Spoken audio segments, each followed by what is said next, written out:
What's up, Chaos Shinobi here. This is What If Naruto masters forgotten Uzumaki Dojutsu. Summary: after unlocking a forgotten Dojutsu long thought lost by the Uzumaki that would put the Sharingan and byakugan to shame. Watch and see Naruto become the ultimate shinobi. Chapter 13. Like Tazuna said, they made it to his house within an hour, without any other shinobi after Tazuna and Team 7.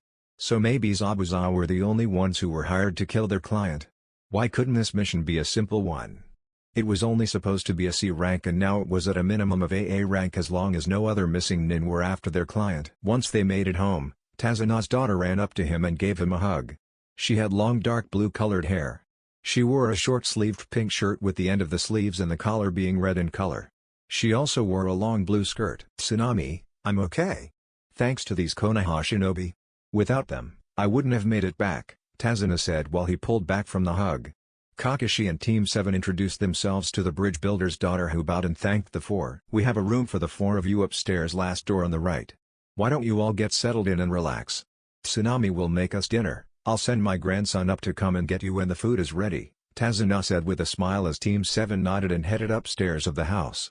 Team 7 settled in and unpacked. Before Kakashi's team could get comfortable, he said, "Okay, listen up, you three," which gained the attention of his Jonan team. Zabuza will be back, and it would seem he isn't alone.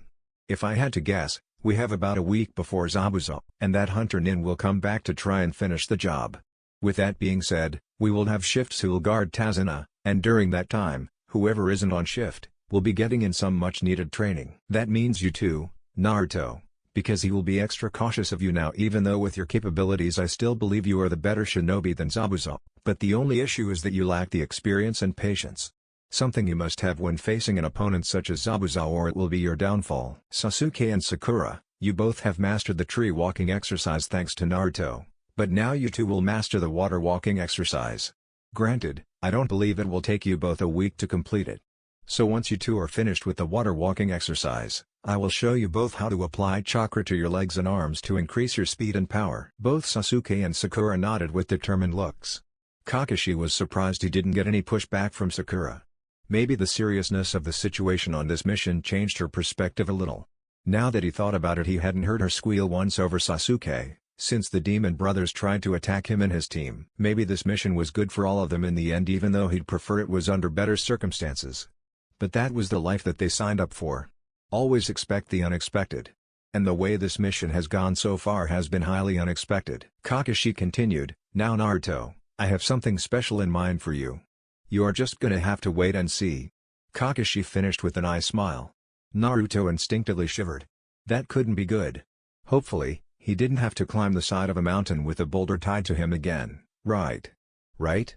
Naruto shivered at the thought. Now, with all that being said, the first watch will be Naruto. The second watch will be Sasuke and Sakura, and I'll take the third. We will work 4-hour shifts, and when it comes time for our rematch with Zabuza. Sasuke and Naruto, you have the hunter nin, and I'll take on Zabuza. Sakura, you will protect the client. Naruto will use that seal again to protect both Sakura and Tazuna. Sasuke, you follow Naruto's lead, and you should be fine. I have faith in all of you, so don't be nervous, trust your instinct. And just know that I won't let any of you die on my watch. And I intend to keep that promise. Kakashi finished with a reassuring eye smile. The three genin smiled back at their Jounin sensei. Both Sasuke and Sakura felt reassured with Kakashi's speech and were thankful for his little talk because they needed to hear that. Why don't you all get some rest? We have been traveling non-stop, and you three need your rest. I'll wake you when the food is ready, Kakashi said, and they weren't gonna say no, so they all got in their sleep sacks and passed out. Nighttime. After they got their much-needed rest, Team 7 was awakened by a knock at the door and was greeted by a young boy who looked at the group with disdain in his young eyes. This must have been Inari, Tazuna's grandson. Inari had spiky black hair and dark-colored eyes. He wore a green jumpsuit with a yellow shirt and a simple pair of sandals.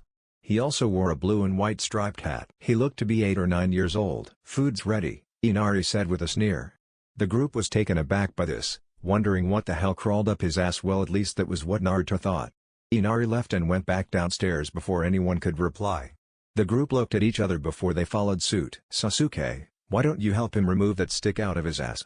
"Because if I have to deal with that for the next couple weeks I'ma shove my foot in his ass," Naruto whispered to Sasuke, who raised his eyebrow at the blonde. "Why does it have to be me? Why can't you do it? Sasuke whispered back with a perplexed look. Because you had so much practice of removing your own. Naruto snickered after he said that. Shut up, Dobi, Sasuke said as a tick mark appeared on his forehead. Hey! What are you two whispering about? Asked their pink-haired teammate as they were walking up to the table. Nothing, hey. Replied both her raven-haired and blonde teammate replied. As their one-eyed Jounin sensei smiled at his team's interaction. He was happy they had been getting along. Sasuke was the biggest surprise. He would actually interact with both of his teammates and not just a simple response of But Kakashi couldn't take all the credit. It was all Naruto. The blonde had that effect on people he noticed since he had taken him under his wing. The dinner was uneventful other than the grandson of Tazuna. He would give dirty looks to the Konohanin while they made conversation with each other or Tazuna and Tsunami. It hurt Naruto, but he left it alone for the time being. But if it was gonna be like that for the next couple of weeks, he knew he would put the child in his place. He didn't want to, but they were there to help his grandfather and country. He'd be damned if he's gonna be mistreated by a child when they were just trying to help. After dinner, Team 7 and Tazuna's family went off to bed. Naruto, who couldn't sleep, decided to sneak out of the window and sit on the roof as he pulled out the seal he had been working on for the past year on and off. He had been stumped with the seal. He could probably use the shin wagon, but he wanted to do this himself out of respect to his father. He was missing something, and he couldn't figure out what it was, and he felt like it was something simple. It had been like that for the last couple of weeks. It was the last section that would connect the seal array together and it drove Naruto nuts. But what was it? What are you doing, Dobi? Are you drawing? Asked his raven-haired teammate who was standing behind the blonde looking over Naruto's shoulder, which brought Naruto out of his thoughts. What this? Naruto showed Sasuke the complex sealing array on a slip of paper that looked like it was almost completed from Sasuke's point of view and replied with a nod. Let's just say it was a gift for me to figure out left by my Tosan that was feared and could change the outcome of any battle when he stepped foot on it. With this was his gift to me, and if I'm able to figure it out, let's just say I'll be able to do the same, Naruto said cryptically and received a raised eyebrow in return. Your Tosan? I thought you were an orphan? Asked Sasuke. And the blonde gave him a blank stare. Yeah, I am an orphan, but I know who my parents were, Sasuke team, Naruto said with a sad smile, something that Sasuke picked up on. Do you mind if I ask who they were? Asked Sasuke as he sat down next to our favorite blonde. What's the sudden interest in the dead last, team? Naruto asked, which gave Sasuke a tick mark. You and I both know that is nothing but a title. And I was just curious, it's been a while since I just sat back and thought of my family. The only thing I thought about for so long and what I've trained every day for was to kill. Sasuke stopped himself as his anger started to overcome him just thinking about it. To kill your Nisan, right? Itachi, was it? Asked Naruto, and Sasuke clenched his fists to the point that blood started dripping from his palms and gritted his teeth. Sasuke could only not afraid to use his words. I'm sorry that happened to you, Sasuke. I met your brother once. Sasuke whipped his head at Naruto after that comment. I could tell he was very strong. But him doing that was kinda out of character, was it not? At least, that was what I thought. The way he talked about Konoha, he seemed so loyal to the village, said Naruto as he rubbed his chin and thought. Well, he wasn't. In the end, he was just after more power. He killed our family for power. At least, that was what he told me, Sasuke said through gritted teeth. Sasuke, to this day, still didn't understand why. But one day he would get his answers no matter what. They sat like that for a couple minutes, and Naruto decided to change the subject and then asked, so you wanted to know who my Tosan was? You don't have to tell me if you don't want to. It's none of my business, replied Sasuke as he stared up at the moon thinking back to the better days of his Tosan and Kasan. You told me about your past with your brother, and you didn't have to. But once I tell you, you can't tell anyone. Can I trust you with this, Sasuke? Naruto finished. He was putting a lot of faith in his raven-haired teammate, but he wanted to earn Sasuke's trust, but he would need to have to trust Sasuke too. Yeah, sure, I promise. I mean, who else do I really even talk to? I keep to myself most of the time anyway. But I won't tell anyone, even Sakura, you have my word. Replied Sasuke, and Naruto watched him with a critical eye before he nodded. My Tosan was one of the strongest shinobi Konoha had ever produced. He also was the one who almost single-handedly won the Third Shinobi World War. He decimated an entire battalion from Iwagakure that consisted of 1,000 shinobi before they met their end. The only thing they saw was a yellow flash before it was too late. My Tosan was the Konoha no Kyosenko, or you might know him as the Yondaime Hokage. Namikaze Minato was my Tosan. Naruto finished with a sad smile before Sasuke's raised his eyes in shock. Now that Naruto mentioned it, the Ondaime and Naruto looked like they could be twins. He felt kind of stupid for not putting two and two together. That makes sense, Sasuke said as he looked back up at the moon without saying anything else. Naruto face faulted at that. That's it. That's all he had to say after all he had to say about his father. Naruto started crying anime tears and cursed Sasuke's name. I hate you, team. I made it all dramatic, and you just had to ruin it. And to Naruto's surprise, Sasuke started to laugh. It was weird. Naruto never heard his raven-haired teammate laugh, not even in all the years when they were at the academy together. And it wasn't just a laugh, it was a laugh that was uncontrollable, and he was wheezing. Naruto started to join him, and they were like that for a few minutes. When they started to come down from their laughing fits, one would pick it back up and they both lost it again, and it got to the point they laughed so hard tears started to fall from their eyes as if they were crying. Inside, Kakashi could hear the laughter from inside the room and couldn't help but have a smile on his face. He was happy for both Naruto and Sasuke finding friendship with one another. It reminded him of his old teammates Obito and Rin, but by the time he came around and stopped acting all stuck up, it was too late. One of the one-eyed Jounin's biggest regrets. He was happy Naruto wasn't like himself at the beginning of his shinobi career. Kakashi rolled over in his sleeping bag before closing his eyes to go to sleep. Back with Naruto and Sasuke. After coming down from their laughing fits, Sasuke looked over at Naruto, and it looked like he wanted to ask the blonde something else. Something Naruto picked up on. What is it, team? Asked Naruto as he was still looking at the seal and trying to figure out what was missing. Sakura asked you something when we were fighting Zabuza. About your eyes. What was she referring to? Asked Sasuke. Oh, that? Since you're my best buddy now, I guess I could tell you. It's my Dojutsu. It's called the Shinwagon. Naruto replied as he looked at Sasuke and activated his Shinwagon to show he wasn't lying. Sasuke looked at Naruto's eyes in shock. He examined them and couldn't help feel a little jealous just because of the fact that he hadn't activated his Sharingan. The Shinwagon, I've never heard of it before. Replied Sasuke, who tried to think back, but nothing came to mind. Yeah, there's nothing in the history books, so it's no surprise you haven't. Hell, not even Hokage Gigi knew about it until I awakened it. Out of the Uzumaki clan, I'm only the second to awaken this Dojutsu. Naruto replied with his chest puffed out to show how awesome he was. That's cool and all, it still isn't better than the Sharingan. So what does it do?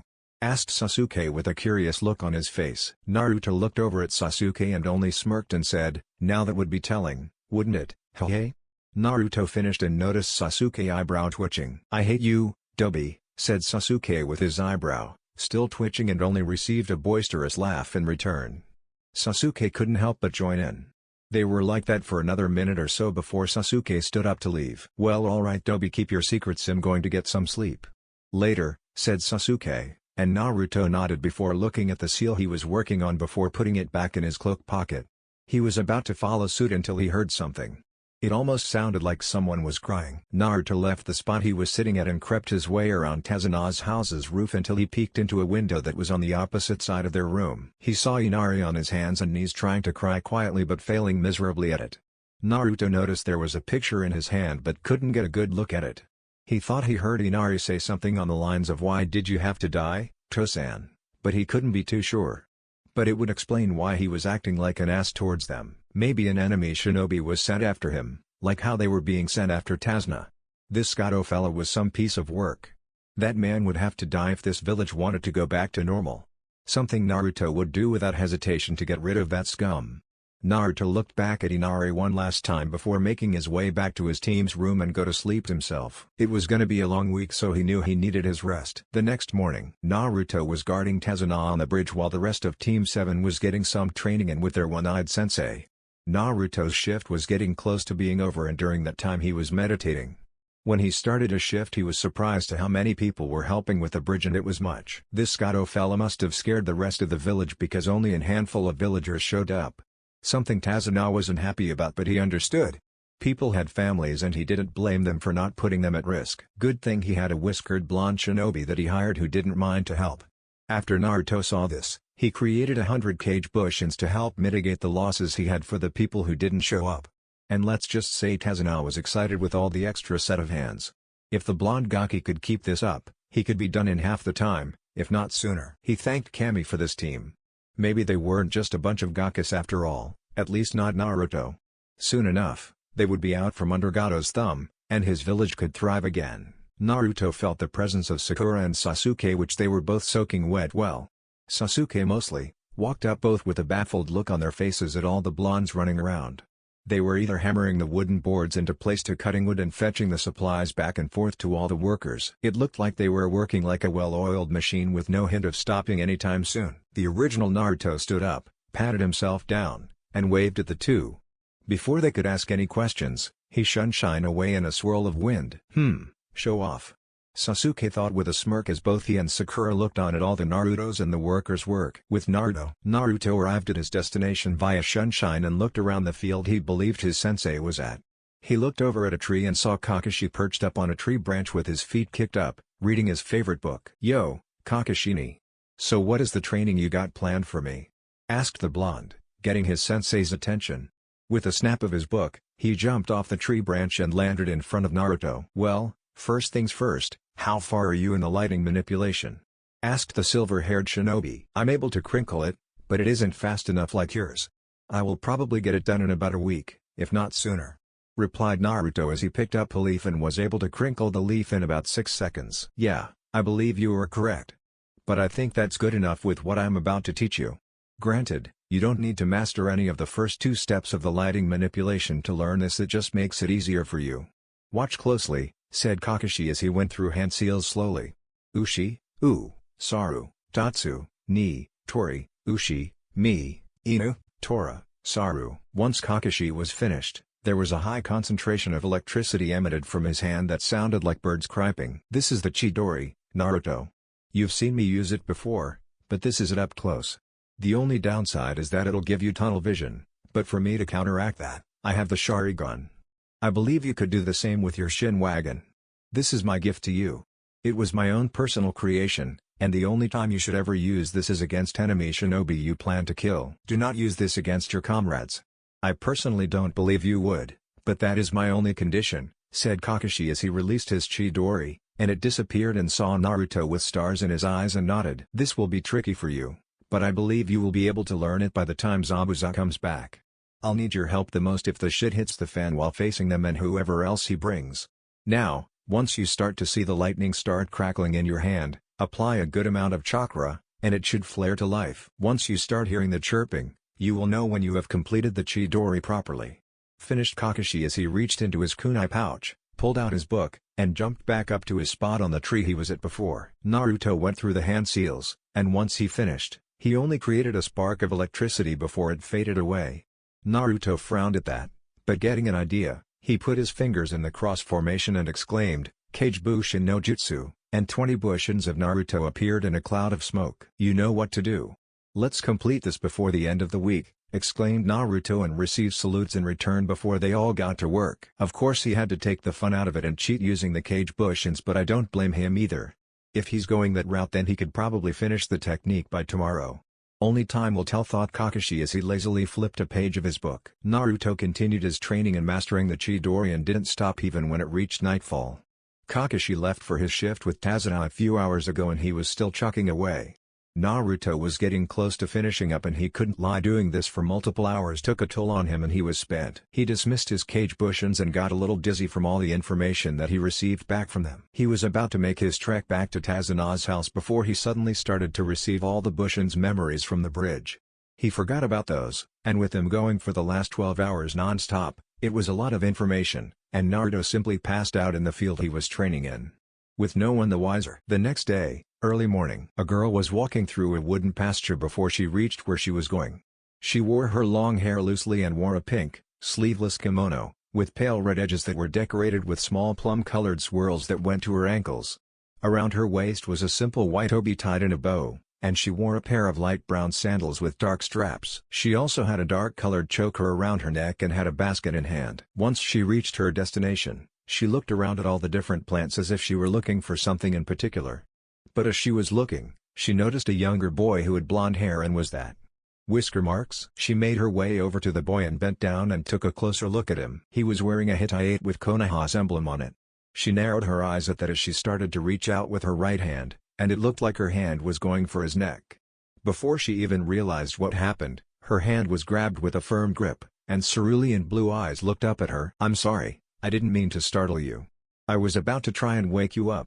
It's chilly out, and I didn't want you to catch your death out here," she said with a startled smile. Naruto looked at the girl and could tell she was a little older than him.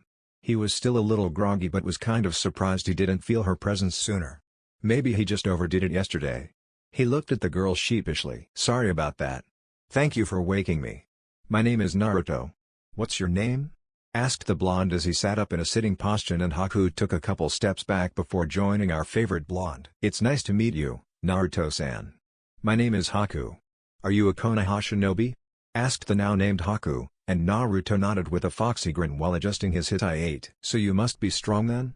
asked Haku with a smile. "I don't want to toot my own horn, but I can handle myself rather well. There's always room for improvement, though, but it seems like I overdid it last night," said Naruto somewhat sheepishly as he scratched the back of his head, and Haku giggled at that. "Why do you still train if you're already strong? What is it that you fight for you to still train?" asked Haku with a perplexed look on her face. "Well, to get stronger, of course, so I can protect the people I care for and for my home. Also, for those who can't protect themselves from the people like that Gato guy. I will always train to get stronger because I don't want the people I care for or protecting to get hurt, especially if I could have prevented it. There's always room for improvement, and I'll always strive to get better. Because that is my shinobi way," said Naruto without taking his eyes off of Haku, who smiled at his statement. When Naruto made that Gato comment, he noticed a slight twitch from Haku. It was small, but he noticed it. Maybe it was because of what he had done to this land, the blonde concluded. "So you fight to protect your precious people?" she asked, and received a nod in return from the whiskered blonde. "I believe when a person has something precious they want to protect, then they become truly strong. Fighting to protect others and the people that you love and your home is an honorable thing that you should be proud of," she said with a soft smile as she stood up and picked her basket up. "Are you leaving?" asked Naruto. "Yes, I have to get back to my precious person. I came out here to look for some herbs for them.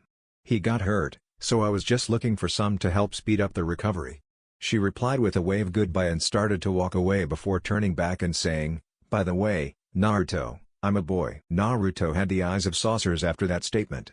There was no way that was a boy, and that's when he noticed it. The way that he walked, he didn't make a sound, and Naruto rose an eyebrow at that. Before Haku made 30 feet from Naruto, a kunai embedded into a tree a few feet away from Haku, who snapped his head back at the blonde. He didn't even sense or hear Naruto do that. "I'll be seeing you, Haku. I hope Zabuza team isn't too banged up from what we did to him. I thought it was a little suspicious of me not being able to sense you earlier. That last comment gave you away, and you're not even making a sound when you walk. You also have the same build as that hunter nin from the other day, same hair, and from what I recall, the same voice. Now it all makes sense, but don't worry, I'll save it for when we fight the two of you again. It sucks because I was just starting to like you," Naruto stated with a stone-cold look, making Haku flinch and look down with a sad look. "As was I. I wish I could tell you that the next time we would be seeing each other was under better circumstances, but you know as do I that would be a lie. Goodbye, Naruto-san," he said with a sad smile before dashing off into the trees, and Naruto sighed. If someone said it was easy being a shinobi, even they would know that they were lying. Why did this mission have to be so complicated? Naruto mused to himself before disappearing in a swirl of wind. Later that afternoon, Naruto already worked his shift and guarded Tazuna and went on without a hitch. But he didn't create as many cage bushins for the master bridge builder as he did the day prior, but he still created around 30, which Tazuna didn't complain at all. They were still a big help. After his two teammates relieved him of his shift, he went back to the field he met Haku at and saw Kakashi in the same spot as yesterday. He told him of the interaction with Haku, and Kakashi only nodded and said at least he was alright, even though he knew he could handle himself. But at least it did confirm Zabuza would be back, so he had to look forward to that again. After talking to his surrogate brother, Naruto continued working on the Chidori. He was getting really close. It was just hard to sustain the jutsu in his hand. With his cage bushin's help, he figured he could master it by the end of the day or tomorrow. Kakashi was right, though when he started to form the Chidori, his eyesight started to tunnel out like he was looking through a straw just about. But as soon as he activated his Shin Wagon, it went away, so using the jutsu wouldn't be a hindrance in the field. By the end of the day, he was able to use the Chidori about 75% of the time, so with a little more training, he would have mastered the Chidori by the next afternoon. His arm and hand had some form of burn marks and discoloration, so he decided to wrap bandages around his arm just above the elbow to cover them. He'd probably leave it like that until his arm got used to the Chidori being used. They were at dinner laughing, joking, talking about training, and the near-completed bridge, everyone enjoying themselves. Everyone except Inari. Inari was gritting his teeth as tears started to form at the brim of his eyes, and he slammed his hands on the table, getting everyone's attention. All of your training for nothing. Gato will kill all of you with the army that he has. All these cool things you say don't mean anything or what you do. The strong always win, and the weak will always lose. No matter what you do, he is just going to keep sending people and kill all of you, exclaimed Inari as he looked at the group, and Naruto narrowed his eyes at the young boy. I guess you're speaking for yourself. That's some victim mentality you got right there. That isn't gonna happen to us because we can fight back, and we will win and defeat Gato, Naruto said, trying to stay calm and reminding himself he is just a naive kid. The rest of Team 7 looked at the blonde, and they all knew he wasn't going to sit by any longer and let Tazuna's grandson walk over them anymore. Just shut up. Looking at all of you are gonna make me sick. Always laughing and playing around, and you don't know anything about our country. You don't know what it's like to suffer and be treated like trash. Inari finished with tears falling from his eyes. Naruto gave the boy a stone-cold expression and looked Inari in the eyes, and the boy flinched and instinctively took a step back. Everyone at this table has had more hardship than you, Gaki. You're a coward just like everyone else who is willing to bend the knee to Gato and let him win instead of fighting for your country. Your Gigi is trying to fight for it. But what are you doing just acting like a victim? Out of everyone at this table, I know just how it feels to be treated like trash. I've been treated like that the day I was born for something that was out of my control. You don't hear me complaining about it, do you? So how about you shut the hell up and go cry somewhere else? Come back when you are ready to fight to make a difference and lose that victim mentality, Naruto said as he gave Inari an icy glare. After Naruto said that, Inari ran outside crying. Naruto. You went too far, Sakura said, looking at him with narrowed eyes. Naruto deciding to leave and not deal with Sakura's banter left in a swirl of wind. The swirl of wind ended up knocking off some of the food and plates, effectively ruining dinner. Everyone just sat there for a couple minutes, and then Tazuna told everyone about Keiza, who was like a father figure to young Inari, and how he tried to fight back against Gato. He told them all how Keiza got caught by Gato's men and he was killed, and it was a big spectacle in front of the entire village including Inari. That was the day that Inari changed from the sweet boy to now. Kakashi spoke up. I'm sorry for Naruto's outburst and what he said to your grandson Tazuna-san. I'll talk to him later about it. No. I believe Inari needed to hear that. I wish it was more subtle, but hopefully, that'll open up Inari's eyes, Tazuna said with a sad look as he looked at the door Inari ran through, and Kakashi only nodded. Kakashi-sensei, what did Naruto say about being treated like trash the day he was born? What did he mean? Is it true? Asked Sakura as she looked over at her sensei, and so did everyone else at the table. That isn't my place to tell, but he wasn't lying. If you'll excuse me, I'll go and talk to Inari and see how he's doing, said Kakashi as he left the room in search of the young boy. While the rest of Team 7 pondered about their blonde-haired teammate. With Kakashi found Inari on a dock on the water with his legs dangling from the edge crying. Kakashi got his attention and sat next to Inari, which got his attention. He told him what type of person Naruto was.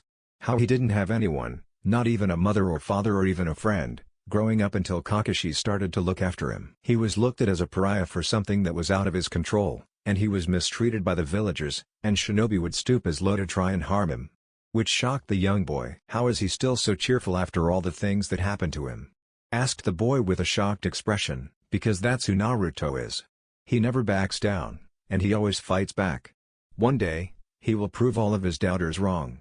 One of his dreams is to be respected by the villagers, and he would put his life on the line for that. He got tired of crying and decided to do something about it. Even though he's not much older than you, he knows what it means to be strong. Like your father did. I think he knows better than any of us of what you're going through. What Naruto told you earlier, as cruel as it sounded, he probably told himself that multiple times, Kakashi said as he smiled at the little boy, who gave a small smile in return. That talk with the silver-haired shinobi opened the young boy's eyes. He promised to himself that he was done crying and he needed to fight back. Just like his father. He also saw Naruto in a new light. The blonde was a lot stronger than him, and he had been through a lot more than he had. He was dealt a shitty hand, but that didn't stop him, and it wasn't going to stop Inari anymore. With Naruto was still pissed about what happened not too long ago, but Sakura was right, he did. But that little Gaki needed to hear it. He was sitting on the tree branch that Kakashi would normally sit on in the lotus position, trying to clear his mind. After a couple of minutes, he started to notice a dripping sound like there was a leaking pipe. Weird, he thought to himself but kept his eyes closed, and then he heard it again and decided to open his eyes. "What the hell, where am I?" asked Naruto as he looked around, and it looked like he was in some type of sewer that was filled with water that was about ankle deep. Naruto noticed there was only one path in a hallway, and it was in front of him. But he could sense an ominous chakra coming from that way. Instead of backing down, he decided to head that way to this feeling. As Naruto was making his way closer to the ominous chakra, it was getting stronger. He never felt something chakra like this, at least this potent. He continued on until he reached two very large barred gates with intricate seals surrounding it. There were tree branches and his black chains going around the perimeter of the cage as if it was another layer of protection of keeping at bay of whatever was inside that cage. But Naruto had an idea of what it was. Naruto saw a massive orange tail swinging back and forth as the light started to illuminate what was in the cage. So my flesh bag of a container decided to finally show his face. Whatever was inside grumbled, as its massive form stood up and walked over to the bars of its cell, and its piercing red eyes with slits stared back at shocked cerulean blue. A shocked Naruto was looking up at the great Kyuubi no Yoko, the strongest of all 9 Byakugan, and he was face to face with the great beast. The Byakugan that almost destroyed Konoha and that had killed many shinobi and civilians 13 years ago, including his parents. The Kyuubi was a red-orange colored kitsune with black fur around its red eyes that stretched up to its ears and 9 long tails. It also had an upper body structure of a human, complete with opposable thumbs on its clawed hands. "Kyuubi," Naruto could only say as he examined the monstrous Byakugan who was glaring at him. "What is it that you want? Or were you going to let me out of this prison so I can be on my way?" said the Kyuubi with malice ever present in its voice. "I didn't want anything. I was just meditating, and now here I am. You and I both know I can't do that because, for starters, I will die," said Naruto with a rough-eyed eyebrow as he sat down in front of the Kyuubi's prison cell. "Who cares if you die? I just want to be free. But of course, your Tosan had to seal me away again into another Uzumaki. Your race never changes, always seeking power to kill and conquer. But out of all the containers I've been sealed into and the humans that I had the displeasure in meeting besides one, you feel different. Where's your hate? I can't feel any hate coming from you. I never could. I reap of malice and destruction, but I could never play off your emotions. Why is it that you don't hate? You should with everything that you've been through." The Kyuubi finished with an intrigued gruff voice. "I don't know, I just don't. What some of the things the villagers have done to me and even some shinobi are unforgivable to most. I just couldn't hate them because they were acting out of fear. They were fearful of me because of you. I don't hate you either, even if you think that I should because of the life that I've lived. I'll prove everyone wrong that has ever doubted me or wronged me. Hate will only bring one suffering, and life is too short to hate, especially as a shinobi. And besides, hating someone would be too troublesome, so I just don't," replied Naruto, looking into the Kyuubi's red-slitted eyes and not breaking eye contact with the great beast. The Kyuubi snorted before laying down and resting his head on one of his arms in a lazy fashion while closing his eyes. "And besides, my life hasn't been all bad. I've had a few people to always encourage me. I'm pretty sure you have seen some of my life, haven't you? Yeah, you are sealed away, but we will always be interconnected if we like it or not. We didn't ask for this, but it happened. Life likes to deal shitty hands sometimes, but you have to make the best out of it," Naruto said with a smile, and one of the Kyuubi's eyes was open to show he was listening. "You're a very naive child. In the end, you humans are all the same. Power-hungry fools are what you all are. You will try and take my power for yourself as all the others have. To take and use as you please, as I will have to sit here in my prison and wait until you wither away and die. In the end, you will end up as the rest, and I'll be in my next flesh bag of a container," the Kyuubi said with a snort, making the blonde raise an eyebrow. "I would prefer we could just work together. I never planned on taking your power for myself, but you already knew that, didn't you? Us working together would be more beneficial for us. I mean, it's not like you aren't really doing anything anyway, so why not help me out? Even if we didn't ask for this, we can still work together," Naruto said with a smile, but the Kyuubi just frowned. "Why would I want to do that? How about this?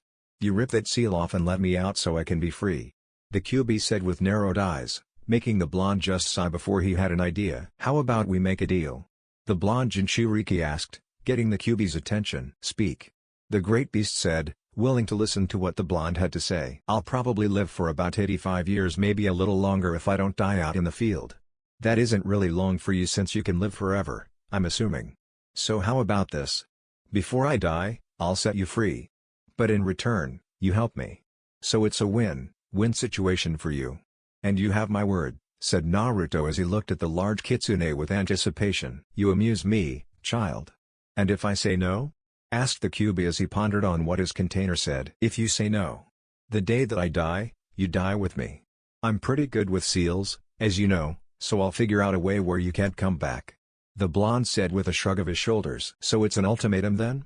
Asked the Kyuubi with gritted teeth. He couldn't believe the audacity of this child. On the contrary, I'm either giving you freedom if you help me, or death if you don't, said the blonde in a matter-of-fact tone, making the Kyuubi snort. The Kyuubi thought on it, and if he helped the blonde, he would earn his long-awaited freedom. He knew the blonde wasn't lying, and he would set him free. What was the worst thing that could happen? He also seemed different compared to the others. He was still annoying to him, but all the humans were with their little nuances. In the end the blonde would set him free. Fine. I agree to your terms, kid. But there is something you need to know. To access my full power one day, you will have to take that seal off. You aren't ready for that, and besides, you will still need to earn my trust before I even let you attempt that, said the Kyuubi with a huff, making the blonde grin ear to ear. Great. So, how does this work then? What if I needed a boost or your help? How would I be able to tap into your chakra? Asked Naruto with a quizzical face while tapping his chin. The Kyuubi looked at the grinning blonde with a calculated eye. It would be interesting to see how the blonde would react using his chakra. Both of his containers before could hardly handle it. He thought on it for a second before he made up his mind. Just ask, and I will flood my chakra into your coils. Would you like to get a feel of what my power entails so you can prepare yourself later? Asked the Kyuubi with a raised eyebrow, making the blonde think for a second before nodding, making the Kyuubi smirk, showing his long fangs. There was some sort of red chakra that started leaking out from the cage, and it started to surround Naruto in a vortex before it slowly seeped into the blonde. Naruto felt a rush of chakra into his chakra coils that made him wince in pain. The power that he felt was amazing, even if it stung a little. But the chakra was filled with malice, like he wanted to destroy everything in his path. He shook his head from that thought and controlled his breathing and relaxed his muscles. He looked at his hands and noticed his fingernails grew, sharp claw-like nails, and he had some red cloak around his entire body. He looked behind himself and noticed he had one tail behind him, which he thought was intriguing. This is one tail worth of my chakra. I'm actually quite surprised with how you adjusted to it. That is what my chakra feels like, kid. Now leave me, said the Kyuubi as he closed his eyes, and Naruto stood up and looked around the room before scratching the back of his head sheepishly as the chakra rested dead back to the seal on his stomach. Hey, how do I leave? Naruto asked nervously, and the Kyuubi opened one eye and effectively kicked Naruto out of his mindscape. He's an interesting child. He's different from the others. Only time will tell if I made a mistake or not. The Kyuubi mused before closing his lone eye while he thought about his interaction with the blonde. With Naruto. Naruto wasn't prepared for that, so after he was kicked out rather aggressively, he might add, from his mindscape, the tree branch he was sitting on in the lotus position, he fell off and landed on his head. The blonde rubbed his now sore head and started calling the Kyuubi every curse in the book. I can hear you, you know, said the Kyuubi, startling the blonde as he looked around and made sure there wasn't a gigantic kitsune running about. I'm talking to you through your mindscape. Stop looking around. If someone sees you, they're gonna think you're crazy. The Kyuubi said with a huff, making the blonde nod. If you could talk to me through my mindscape, why didn't you do it sooner? Asked the blonde out loud, making the Kyuubi roll its eyes. You don't have to talk out loud. Just think it, and I'll hear it. And because I didn't want to. The Kyuubi simply said, making the whiskered blonde sweat drop. Naruto didn't respond effectively, ending the conversation. Naruto started making his way back to Tazuna's house via sunshine. Naruto appeared in a swirl of wind and noticed his surrogate brother waiting for him outside, leaning up against the side of Tazuna's house. Yo, Kakashi. I'm sorry for what happened earlier, and I won't have another outburst like that again. But I have something to tell you and I don't want you to freak out, said Naruto with an excited tone, making the Jounin narrow his lone eye a little before telling Naruto to continue. I met the Kyuubi, said the blonde, and Kakashi nodded before realizing what Naruto actually said. Wait. You what? Kakashi exclaimed, making Naruto scratch the back of his head sheepishly before explaining everything that happened, leaving out the part where he would set the Kyuubi free when he died. Kakashi could only shake his head in shock. So he agreed to work with you then? Asked Kakashi as he rubbed his temple, feeling a headache coming from what his blonde protege told him. Yeah, surprisingly, he did. Remember when we went to Uzushiogaku and Arashijiji told me to come back once I met the Kyuubi? Asked Naruto, and Kakashi nodded but gave Naruto a stern look before Naruto sighed. That's not what I was gonna ask, Kakashi. Once we were finished with the mission and we were back in Konoha, I was gonna ask Hokage Gigi if he could send me out once we get back. If that was okay with you? Asked Naruto with pleading eyes, and it was Kakashi's turn to sigh. Yes, Naruto, that is fine. This time, though, you are probably gonna make the trip by yourself unless we can find another jounin to go with you. But knowing you, you'd probably want to go alone for this. And I have responsibilities as a jounin sensei now, and Sasuke and Sakura can't be left behind like that, Kakashi said, and the blonde nodded, agreeing with the one-eyed shinobi. Also, Naruto, next time if you're gonna have an outburst like that again, go easy on them. Inari is just a child, but with what you said and me telling the boy the type of person you are, I think he turned over a new leaf, said the copy ninja, making the whiskered blonde raise an eyebrow at that statement. What did you tell him about me? Asked Naruto as Kakashi peered his eye over to the blonde as they walked into Tezuno's house. The truth. Let's get some rest. You have to be up bright and early for your shift tomorrow with Tezuno, said Kakashi, and Naruto just nodded, knowing his sensei wasn't gonna tell him what he told Inari. 4 days later. It was the day before, on the projected day of when Zabuza and the hunter nin named Haku would be coming back to finish the job of killing Tezuno. Naruto was the only one upstairs sleeping while the rest of his team and Tezuno went to the bridge to continue working on it. Naruto finished mastering the Chidori, and so he decided to maintain the guard duty while Sasuke and Sakura could get extra training for a couple more days. From what Kakashi said, they made a giant leap compared to when they started the mission they were on, and they both picked up everything rather quickly. Kakashi was rather impressed with Sakura because he showed her how to apply chakra to her limbs, and when she punched the boulder she was practicing on, she left a giant spider web crack, which made the blonde happy for her even though he subconsciously gulped. Kakashi also told him about Sasuke taking a little longer on the water walking exercise, but he completed it on the second day. He wasn't able to crack the boulder like Sakura, so he focused on increasing his speed by applying chakra to his legs. It was rather useful, but he was only able to do it in short bursts so he would exhaust his reserves. He was sleeping in on this day because the rest of Team 7 decided to give Naruto a day off. He worked 3 12-hour shifts consecutively, so they told him to get his rest so he would be well rested for the next day. Naruto didn't object to that, and he was gonna take the day to relax and be lazy for once. That was until he heard Tsunami scream from the downstairs kitchen, and he jumped up.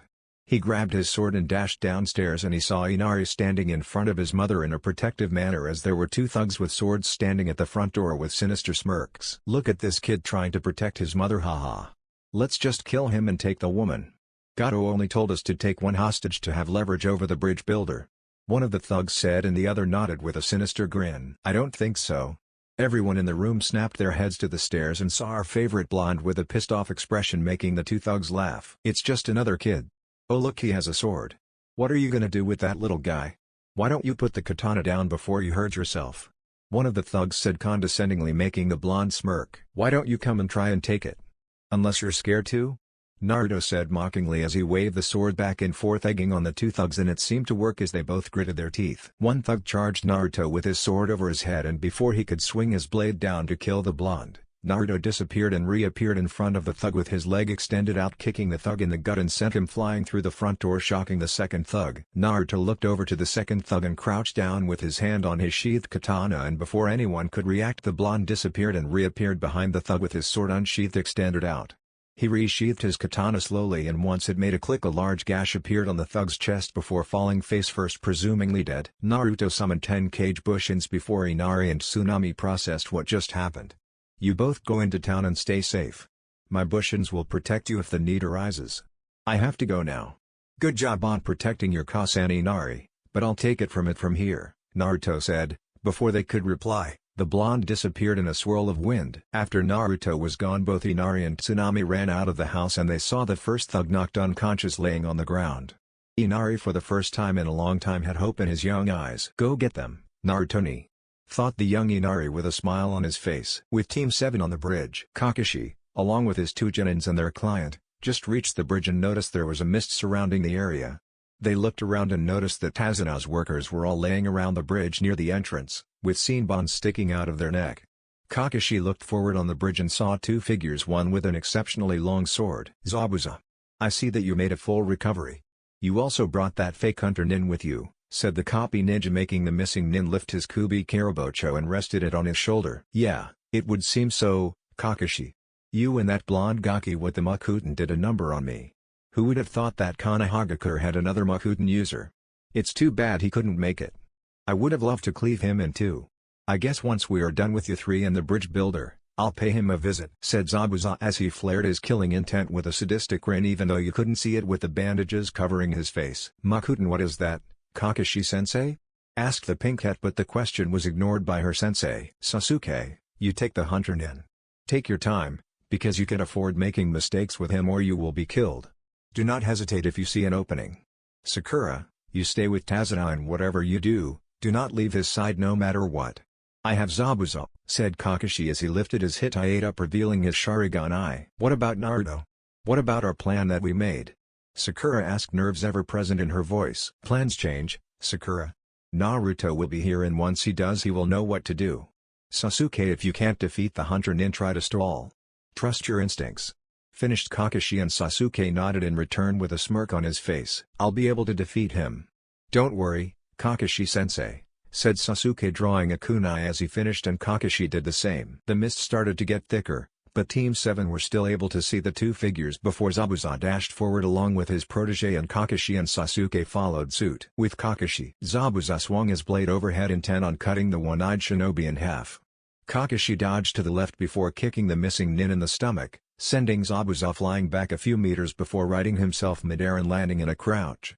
Zabuza had to jump back as Kakashi was already upon him, as he made a vertical slash with a kunai in hand. After dodging, Zabuza went through hand seals and noticed Kakashi was doing the same before they shouted, "Water release, water dragon jutsu." Two massive water dragons rose from the river underneath the bridge before they shot forward, colliding with one another and burst in a rain of water. As the rain was falling from the cancelled-out water dragons, Kakashi appeared behind the missing nin and stabbed him in the back only for water to leak out of the wound.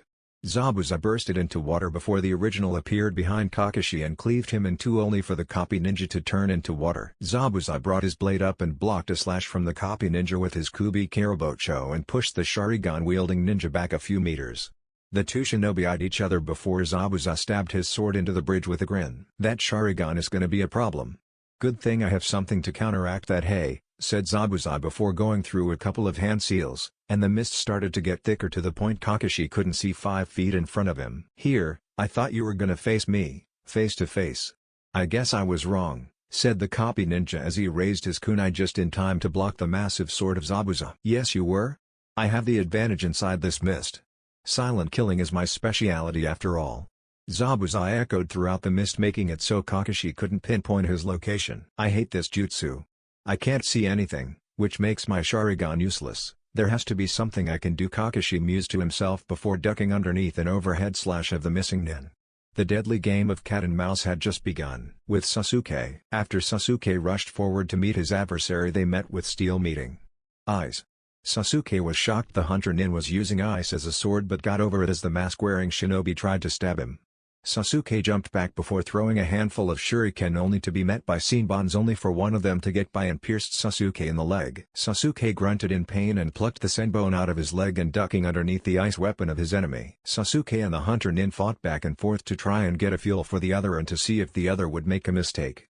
The hunter nin shifted to another gear as he picked up the pace, and the only way the raven-haired Jonan could keep up was if he pumped chakra to his legs and arms, something he was still getting used to. The hunter nin overextended on a punch, and that was what Sasuke was waiting for. Sasuke capitalized on his opening. Sasuke kicked the hunter nin in the gut, sending the hunter nin flying before going through hand seals and ended on the tiger seal. Fire style, fireball jutsu. As Sasuke sent a fireball at the masked shinobi, and out of nowhere a ice mirror appeared, and to Sasuke's shock the masked-wearing nin materialized in the mirror showing his reflection. Sasuke smirked before throwing a kunai with a paper bomb attached to it at the ice mirror, exploding on contact. Once the smoke cleared, the smirk on Sasuke's face disappeared as the ice mirror showed no signs of damage. Before Sasuke could react, more of the same ice mirrors materialized surrounding the raven-haired Jonan, and before he knew it he was in a dome of ice. Hyoton style. Demonic mirroring ice crystals. Finish the hunter nin.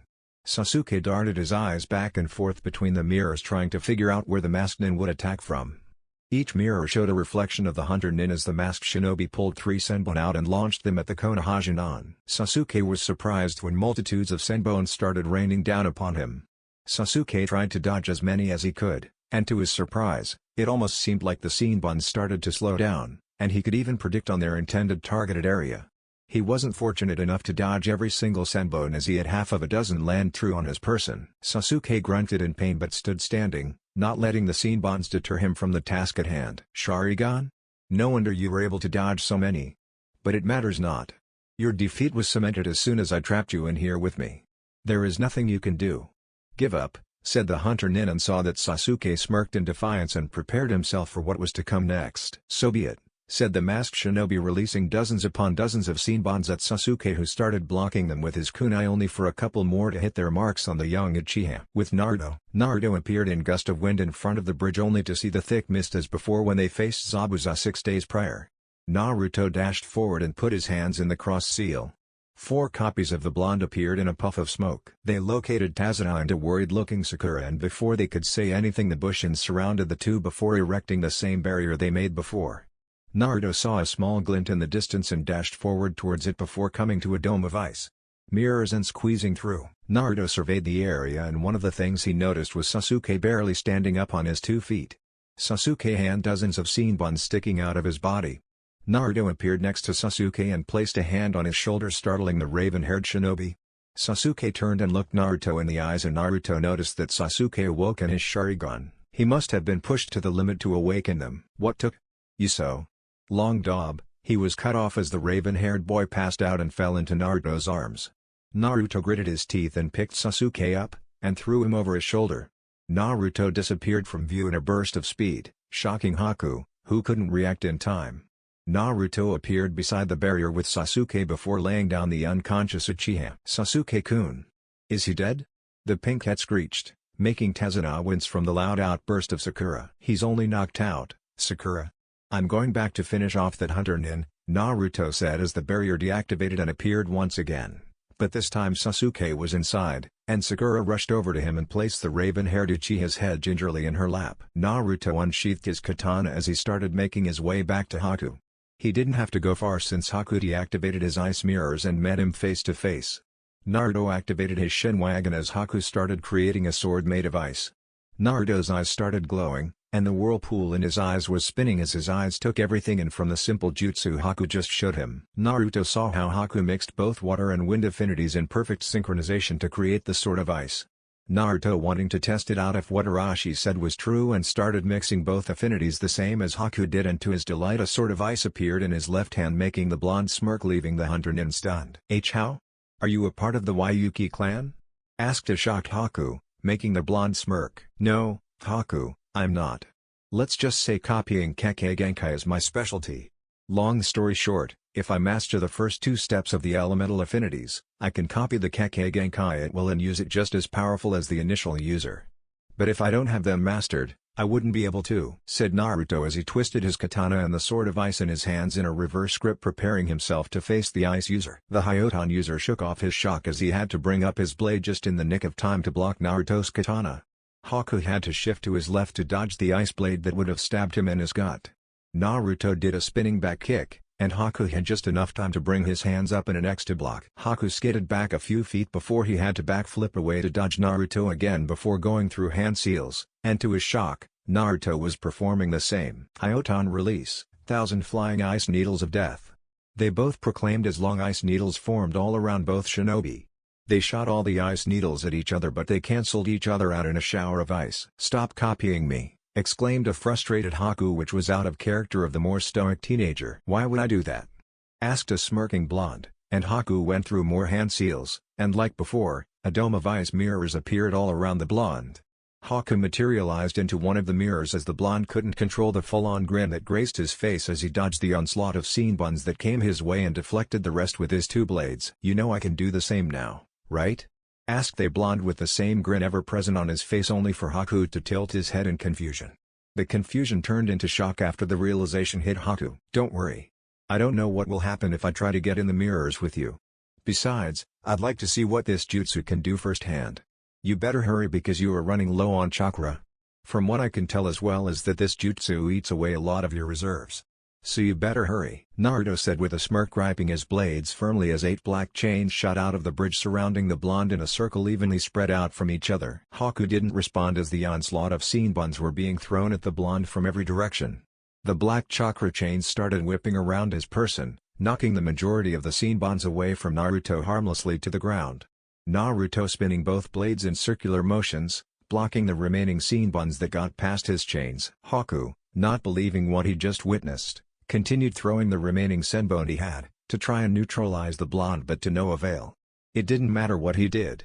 He couldn't get through the blonde's defense, and when he tried jumping to another mirror, one of the chakra chains latched around his ankle. The black chain whipped around the masked nin before slamming Haku into the bridge, effectively knocking the air out of his lungs. The ice mirrors surrounding the two shattered all around them, and before Haku could blink, he was thrown into the air by the chain. Haku was soaring up into the air and Naruto appeared above the hunter nin as a swirling sound could be heard by the latter, and Haku noticed a blue spinning orb of chakra in the blonde's hand. Time to finish this. Rasengan. The blonde yelled and shoved the spinning orb into Haku's gut. Haku was sent careening back below to the bridge, his back hitting first, which created spiderweb cracks in the thick wooden boards. The shockwave of Naruto's Rasengan dispersed the mist in the surrounding area for a brief moment before coming right back like it never left. The mask on Haku's face slid off and fell beside him as the blonde landed beside Haku and saw he was unconscious with a smoking hole in his shirt where the Rasengan hit its mark. Naruto pulled out some ninja wire and tied up the boy so he didn't get any ideas before leaving to find Kakashi. "Kit, that flesh bag of a sensei is 35 meters behind you," said the QB, making the blonde jump slightly. It was gonna be some time before he got used to that. Naruto was about to dash off in that direction before an idea came to mind as he smirked. The blonde hinged himself into Haku, making himself look identical to the hunter nin, mask and all. Naruto dashed forward until he was close enough to his sensei and Zabuza, who were interlocked with one another kunai against Kubi Kiribocho. Both Kakashi and Zabuza had some small cuts throughout their bodies. Kakashi had a slash mark across his torso with blood staining his gown and vest, but it wasn't anything life-threatening. He went through the hand seals for demonic ice mirrors, and a sheet of ice appeared in front of him floating. Naruto took a deep breath before slowing entering the mirror. The next thing both the missing nin and the copycat ninja saw was a dome of ice mirrors surrounding the pair, making Zabuza smirk as he saw his protégé reflections in the mirrors throughout. "It seems like my tool has beaten your little Jinan, Kakashi. Give up and hand me the bridge builder so I can finish my job. Or I can just kill you and finish my mission afterward," Zabuza said as Haku walked out of the mirrors beside his comrade, making Kakashi raise an eyebrow towards the hunter nin. "You and I both know I can't do that, Zabuza. You would have to kill me to finish your mission, but it's too bad you aren't gonna be able to. Isn't that right, Naruto?" Kakashi finished, and before the missing nin could react, black chakra chains erupted from the bridge behind Zabuza and pierced him through both of his shoulders, splashing blood towards Kakashi. Zabuza dropped his Kubi Kiribocho, losing the use of his arms, and Naruto kicked him behind his knee, making the missing nin fall to his knees, as the chains tightened so he couldn't move, making Zabuza grunt in pain. The mist started to clear from the bridge rapidly before disappearing altogether. Zabuza had a face of shock. How could this child have Makuten and Hyota, and it just didn't make sense. What type of monster was this Hinan? But then that brought him to his next thought, Haku. Was he dead? "Hey, I guess you are right, Kakashi. It looks like I lost this battle. I'm assuming you killed Haku, Gaki?" asked Zabuza, glancing over at Naruto, who disabled his henge and had a smirk on his face. He patted himself on the back, thinking of that on the fly. Even fooling a Jounin of all people. "No, but he's only knocked out and he's not gonna be able to move around for the next couple of days," Naruto said as he eyed the Jounin, who seemed to sigh in relief, something both Naruto and his sensei picked up on. "For someone who called him a tool, you seemed relieved he's still alive.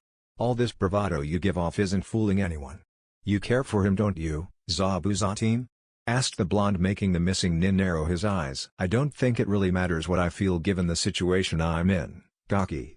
My time has come. Finish it, Kakashi," said Zabuza as he raised his head and had a slight smile on his face, accepting his inevitable end. Kakashi went through a familiar set of hand seals, and the sounds of birds chirping could be heard in the area. Kakashi was about to end the life of Zabuza but stopped when he heard the sound of someone clapping. The group turned towards the edge of the unfinished bridge and saw a large group of thugs, probably just over 100. There was a short man who stood in front of the large group, Gato. Gato had shaggy brown hair and had a pair of small, circular black glasses. He wore a black suit with a purple tie with pointed black dress shoes and a black cane. He was the man who was the founder of Gato Shipping Company that secretly dealt drugs on the side and who basically ran Nami no Kuni and was a billionaire because of it. He was the one who had people killed if they ever got out of line and put his business at risk. He was the scum who was destroying this country and its families that lived in it. "Well, Well, Zabuza. How the mighty have fallen, haha. If only they could have finished the job, so I didn't have to see your smug face again along with your brat who sprained my arm. I came here with these men to kill you and your lackey after you killed the bridge builder, but it seems like you failed yet again. These men didn't cost half of what you wanted. It's funny really, you thinking I was actually going to pay you that large sum. You shinobi are foolish and greedy and now you will all die here, ha ha ha. The short man snickered as both Kakashi and Naruto looked at one another before the blonde tossed Kakashi his sword. Kakashi caught it with a raised eyebrow and to his surprise Naruto created two blades of ice shaped like his katana. Release me, Gaki. We are no longer enemies, said Zabuza in his gruff voice only for Naruto to shake his head in the negative. No can do, Zabuza team. You're in no shape to fight. You'll only get in the way. Kakashi and I have got it from here. So you rest up and get some beauty sleep, said Naruto, which infuriated Zabuza as he glared at the blonde. Naruto put his fingers in the cross-hand seal before shouting Tujukage Bushin no Jutsu. To the thug's shock and horror there were easily 300 clones of the blonde that appeared in a large cloud of smoke. All the thugs took an instinctual step back looking at all the whiskered blonde-haired Narutos. Don't worry everyone, it's just another one of the shinobi's tricks. Kill them all. Gato shouted, making the thugs think twice before charging at the clones. But what happened next did not go the thugs' way. Carnage. One after another dropped to the ground either unconscious or dead. Naruto's clones unleashed mayhem onto the thugs and they couldn't do anything about it. And soon enough, after the last thug dropped, the clones that were left turned and faced a scared, helpless Gato. The clones were all dispelled and the only ones that were left was the three shinobi. The chakra chains disappeared and let Zabuza go as the missing nin stood up and looked at Kakashi and the blonde. He's all yours, Zabuza. Do with him as you wish, Kakashi said as Zabuza bit off his bandages and showed his face and his shark-like teeth. Hey, Gaki. Toss me a kunai, said Zabuza and Naruto obliged, tossing him a kunai and the missing nin catching it in his mouth while dashing towards a frightened Gato. Zabuza, I'll pay you double. Try triple. Just let me live, exclaimed the pint-sized man. Zabuza didn't even acknowledge Gato, fully intent on killing the man. As Zabuza was getting closer and closer, Gato only saw his impending doom as a Hanyu mask formed behind Zabuza, showing he was truly the Kirigaku no Kijin. With a final scream from the pint-sized man, it was over. Gato's reign and terror in Nami no Kuni was officially over. Zabuza walked over shakingly. The blood loss was finally making him lightheaded. He saw Haku about 15 yards away and slowly but surely made his way over to him before passing out beside him. Naruto and Kakashi walked over to the pair before picking them up and walking back over to their team. So you copied that one's Kekkei Genkai, huh? Asked Kakashi as he lowered his Hitai over his Sharingan eye. Yeah, I did. How the hell did you know it was me anyway? You ruined my grand entrance. Asked an irritated Naruto, receiving Kakashi's patented eye smile. You forget my Sharingan can see chakra and on top of that I know your scent, said Kakashi in a matter-of-fact tone, making the blonde frown. You suck, Kakashi. I was hoping to scare you a little bit but you had to ruin all my fun. Pouted Naruto as his surrogate brother ruffled his moppy blonde hair, infuriating Naruto even more. Naruto and Kakashi made it back to the rest of their team along with the passed-out Zabuza and Haku. The barrier that was protecting the three deactivated and the clones dispelled right after. Tazuna had a smile on his face along with Sakura while Sasuke started to stir. Hey everyone. We aren't late, are we? Everyone turned to see Tazuna's grandson Inari waving along with the rest of the town, who were all holding some type of weapon looking to fight for their home country. Tazuna looked at everyone from town and couldn't help but cry tears of joy as he wiped them away with his arm. He couldn't thank Team 7 enough for all that they did, especially Naruto. Later that night, after the past day of events played again in Tazuna's mind, he took another celebratory swig of sake. He felt the burning sensation hit the back of his throat and slowly made its way down his windpipe. Everyone was asleep, but he wanted to relax and celebrate knowing his home country would be going back to normal and flourish once again. Tazuna didn't know how to feel about Zabuza and Haku staying at his house. Who could blame him? Zabuza was sent to kill him multiple times, but Kakashi put him at ease, telling him he was more of a friend than foe after Zabuza killed his meal ticket. On top of that, he won't be able to use his arms until they were fully healed courtesy of the blonde Jinan. He was still uneasy about the situation, but he trusted the Jounin. He was about to take another sip of his sake but noticed Naruto coming down the stairs. Naruto walked up to the table and sat down across from Tazuna, and the latter smiled at the boy. Can't sleep, Gak Naruto-san? Corrected Tazuna. He couldn't really call him Gaki anymore, he would show the preteen the respect he deserved. No, not really, Tazuna Oji-san. I actually wanted to ask you something. It's more like me hiring your services, said the blonde, making Tazuna raise an eyebrow at the whiskered Jinchuriki. You need to hire my services? What for exactly? Asked Tazuna. He was interested in what the blonde had to say. Long story short, I need to hire you to help rebuild my ancestors' home. Ushiogakur no Sato. It has been in ruins since the beginning of the Third Great Shinobi World War, and I'd like to have it rise from the ashes and return it to its former glory. I have done a lot of cleanup when I was there the last time. I've done a little bit of work to start it off, but there is still plenty to do. Most of the debris and destroyed buildings have been cleared by my part. I've saved some wood and bricks that were salvageable. The only thing left that I need is a master builder. You fit with what I need done. I can make small houses, sure, but you can craft something that I can't, that only a master builder could build. I'll be able to pay you some up front, probably a good portion on what you are gonna charge me. I have the map right here to get to Ushio, and I can try and get Konoha to hire you an escort if need be. So what do you say? Finished Naruto with a hopeful smile. Tazuna leaned back in his chair as he rubbed his chin, thinking of what the blonde just asked of him. It would be a lot of work, this he already knew. This whiskered blonde, though, saved his country and helped change Inari back into the happy boy he was previously before everything happened. The old man sighed before giving the blonde a nod with a smile. I'll be honored to do it, Naruto-san.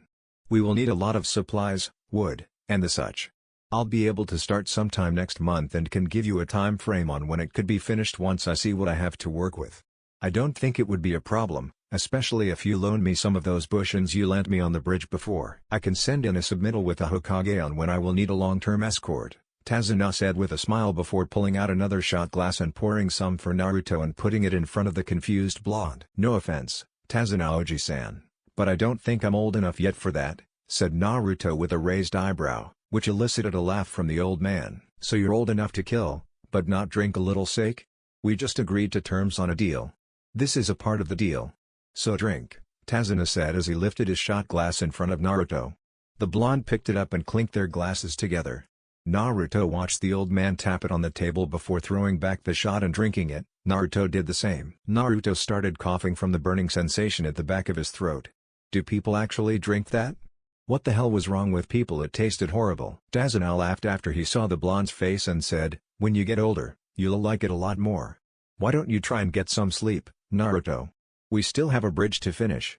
He finished with a smile. Naruto nodded and started making his way to Team 7's room. Hey, Naruto-san, Tazuna said, making the whiskered blonde turn around.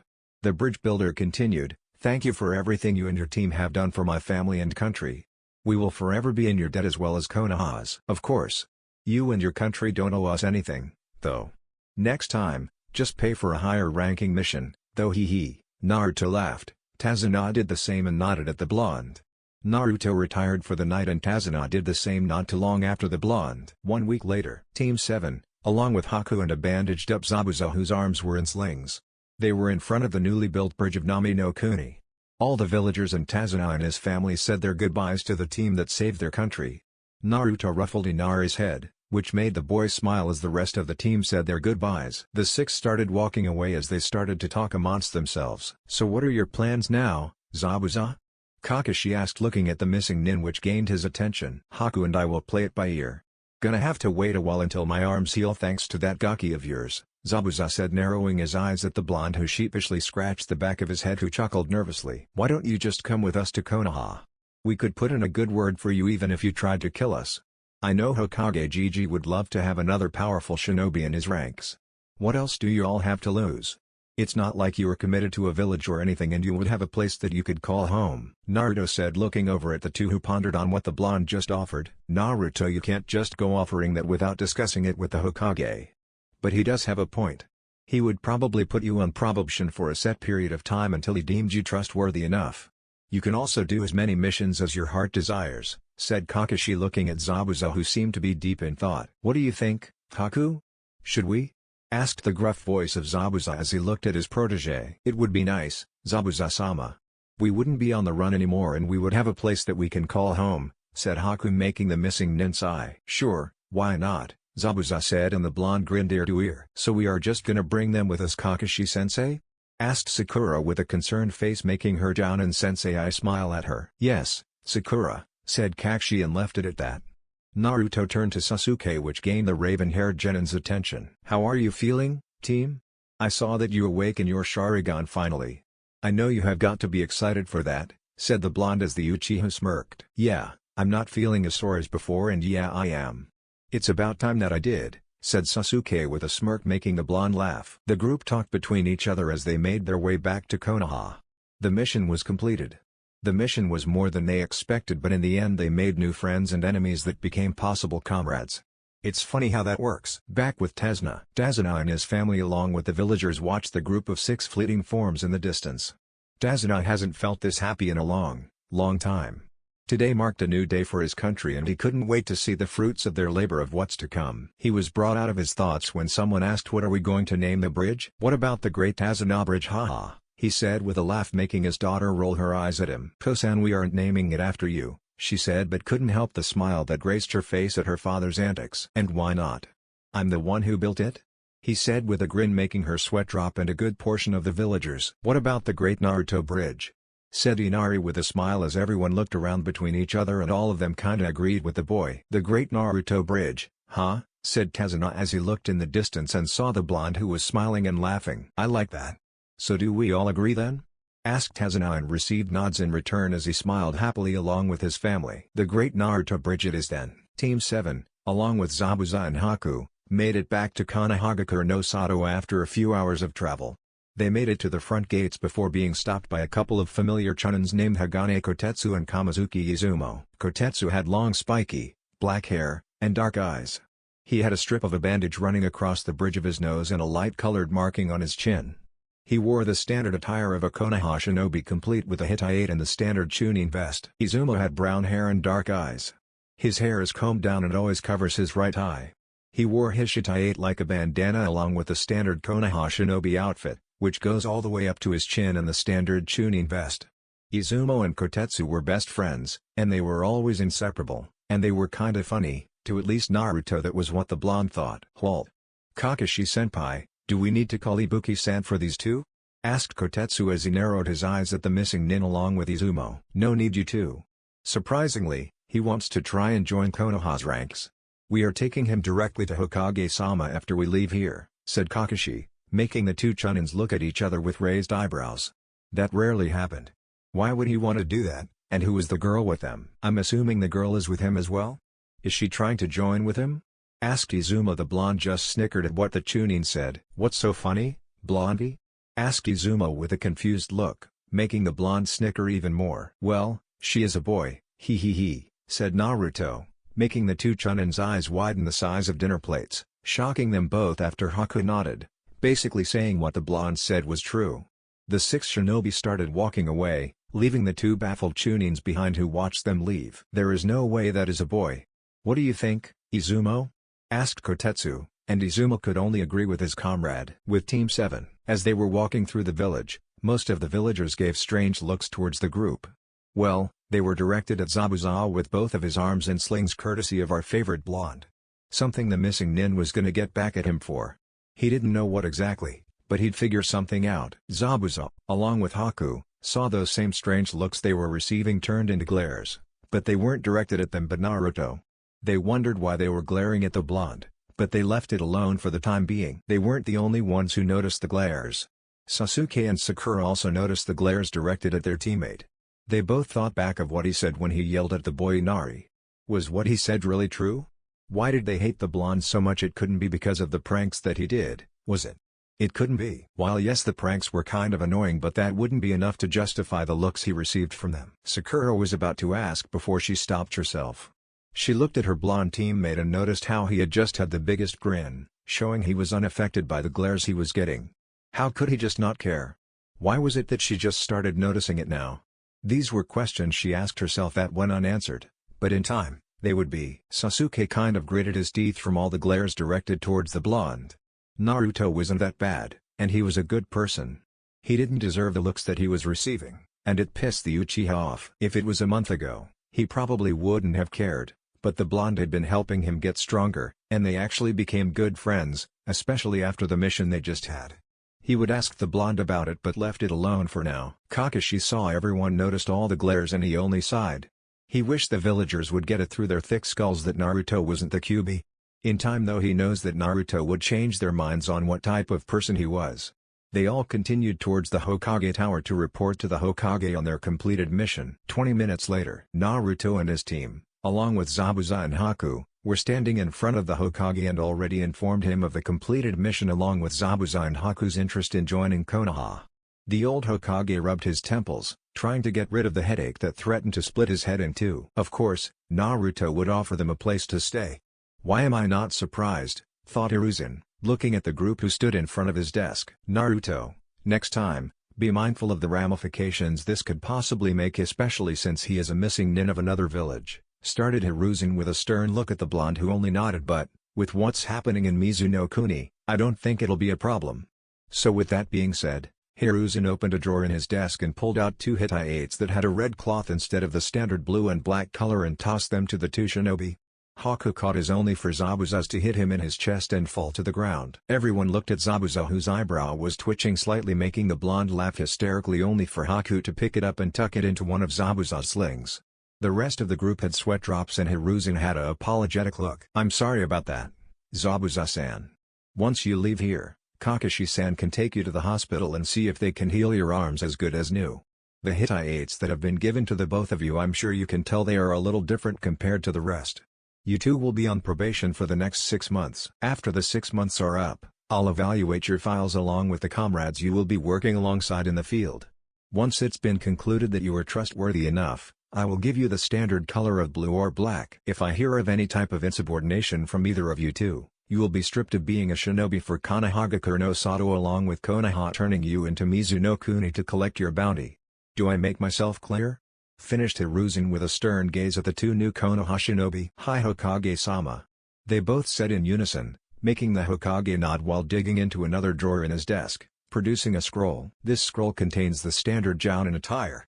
This is for you, Zabuza-san. Hiruzen tossing it to Haku. I expect you to wear it, Zabuza-san. Haku, you will be assigned as a Jonin for the time being until you have proven yourself after your probationary period. Afterward, we will have talks on making you a Chunin if what Kakashi-san and Naruto-kun said of your skill set. Since you have a Kekkei Genkai, it'll be hard for me to keep the council from not putting you in the Clan Restoration Act if you are not wedded by the time you turn 21. We have time for you to find a suitable partner, so be mindful of this information, Hiruzen said, and got a confused look by the group, making the old Hokage sigh. The Clan Restoration Act, or CRA for short, it was instituted by our second Hokage, Tobirama. With times of war when I was an up-and-coming Jonin, if a clan was down to their last few members, they would have to wed multiple wives to help restore their clan and prevent it from extinction. This also includes both you, Naruto-kun, and Sasuke-kun. You are both from prestigious clans, and I was going to wait until you were a little older to tell you, but now you know. The Hokage finished, making all 3 boys blush at the aspect of multiple lovers while he pulled out his trusty pipe. Sakura had a look of pure anger because of the thought of someone else being with her Sasuke-kun other than herself or with her. Then she had a blush of possibly having her Sasuke-kun's baby. Then, it turned into anger again, thinking of Ino having her Sasuke-kun's baby. The emotions went wild in the pink kit's brain, something Sasuke shuddered at. Kakashi and Zabuza had the same line of thinking of how lucky those 3 bastards were if they did have to take multiple wives. Zabuza cleared his throat before getting the Hokage's attention. I'm from a clan, Hokage-sama, said Zabuza, making Hiruzen raise his eyebrow along with the rest of Team 7. Do you have a Kekkei Genkai, Zabuza-san? Asked the Hokage as he took a puff out of his pipe. I have the Kubi Kirabocho. That should count as something, shouldn't it? Said Zabuza, motioning towards his sword, making Team 7 face fault along with Haku. Sorry for ruining your mood, Zabuza-san, but that doesn't count. Not even remotely close, said the Hokage with a massive sweat drop as everyone who face faulted stood up. Well, it was worth a shot, said Zabuza with a shrug as everyone in the room shook their heads. Okay, you're all dismissed. Zabuza-san, go with Kakashi to the hospital. After you're all patched up, come back, and we will talk about the living arrangements for the 2 of you. You may all go, Hiruzen said as he rubbed his forehead while closing his eyes. Our favorite blonde just gave him another headache for the umpteenth time. Hiruzen looked up expecting everyone to be gone so he could catch up on his new Icha book, only for our favorite blonde to be standing there smiling. Did you need something, Naruto-kun? asked Hiruzen with a quizzical look, and Naruto just nodded while sitting down in one of the chairs in front of the aged Hokage's desk. Yeah, there is GG. There are two things. First, long story short, I met the Kyuubi and I convinced him to work alongside me. You remember the man I met in Uzumaki Arashi-san, correct? Paused Naruto before he continued and received a nod in return. He told me to come back once I met him. If it would be possible, I would like to go back to Uzumaki to do just that. Second, I hired Tazuna to basically rebuild my ancestor's home. I will be able to produce all the wood that he will need and create some small houses, but I will need some financial aid along with a long-term escort for him until the job is done, Naruto said, making the Hokage rub his head as his headache got worse. Damn blondes. So let me get this straight. You met the Kyuubi and is willing to work with you. And on top of that, you are rebuilding his Shiogakure? When does he plan on doing that? Asked the Hokage, eyeing the blonde with a stern look. That about sums it up, GG. And to answer your last question, in about a month's time, maybe sooner. Replied the blonde, making the old man sigh as he leaned back in his chair. What are your plans for Shiogakure, Naruto? What is the end game here? Asked his grandfatherly figure as he started packing his pipe again. There is no end game, GG. I was hoping to bring back Ushio, and it could give the Uzumakis that are left some semblance of hope. It can give them a home again. As far as I know, I am technically the last Uzumaki. If I have family out there, I want to know about it. They can live peacefully again and where it all started for the Uzumaki. On top of all of that, Konoha can use it as some sort of base of operations. Perhaps to even train the new and up-and-coming Anbu. I just know it could be beneficial for my clan and Konoha. Naruto finished, not taking his eyes off of the stoic gaze that Hiruzen was giving him. Hiruzen thought over what the blonde had said. The possibility of having more Uzumaki throughout the elemental nations come home to Uzu was very tempting. It could also have major ramifications as well. The Uzumaki were feared because of their sealing capabilities, and they were wiped out because of it. Konoha didn't make it in time because by the time that they did make it, they were all gone. Uzumaki was on its way to prominence among the other 5 major villages, almost overtaking Suna. They weren't as big as Suna, but one of their shinobi was worth 10 compared to Suna's 1. That is why they were so feared. The sealing arts were on a different level if used properly in the field. Along with their chakra reserves, Amir Janan already had down into cage-level reserves. They were all chakra monsters. It could cause some issues, but Uzushio could bolster Konoha's ranks if there were survivors. Uzushio could come back and rise to its former glory, all because of Naruto's doing. Hiruzen sighed hopefully. The decision he was about to make wasn't gonna bite him in the ass in the future. Okay, Naruto. I think Konoha owes it to Uzushio. As the Sundaime Hokage of Konohagakure no Sato, it is time to bring his Shiogakure no Sato back. It will rise from the ashes along with the Uzumaki clan. Konoha will cover all of the costs. There will be some terms, but I'll have to discuss that with the council on the possibilities. Uzushio could be used to help Konoha and vice versa, said Hiruzen, and the blonde couldn't help the full-blown grin that spread across his face. I think the escort would be good for Zabuza and Haku, along with a couple others keeping an eye on them. Now back to your first question. I think you should wait until your godfather, Jiraiya, gets back to the village. I will send word for him to come back sooner than he was supposed to. He can also help you with your training in using the Kyuubi's power while the two of you are out of the village. He was originally supposed to be back during the Chunin exams that's happening in the next 2 months. I'll send for you when he makes it back to the village, but until then no more C ranks or leaving the village until he arrives, said Hiruzen, making the blonde frown, but he nodded in understanding. I understand, GG. Do you know when he would be back if you had a guess? Asked Naruto as Hiruzen took a puff out of his pipe. Give or take a week or 2. It really depends on where Jiraiya-kun is at the moment. But he will be here within that time range, said Hiruzen, and Naruto got up from his seat smiling at the aged Hokage. Okay then, GG. I'm going to head out. Did you want to come with me to Ichiraku's? Asked Naruto with a hopeful smile. I'm sorry Naruto-kun, but I can't. Especially with all the paperwork I will have to do now for Uzushio's reconstruction, Hiruzen said with an apologetic smile. The blonde nodded in understanding. Yeah, I understand. I still don't understand why you don't just use Kage Bushins to do the paperwork, said Naruto nonchalantly, making the aged Hokage drop his pipe out of his mouth in shock. What did you just say, Naruto? Asked a shocked Hiruzen, only for Naruto to give him a confused look. I said, I don't understand why you can't use Kage Bushins to do your paperwork.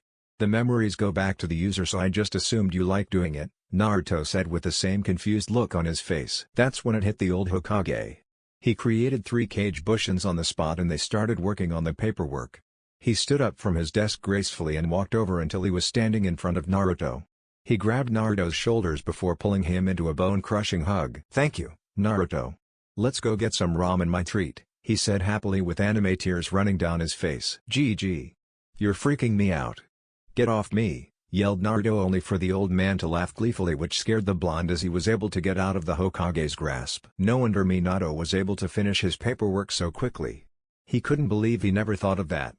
40+ years as a Hokage, and you would think he'd figure it out by now. All that wasted time and long hours he could have used the Kage Bushins.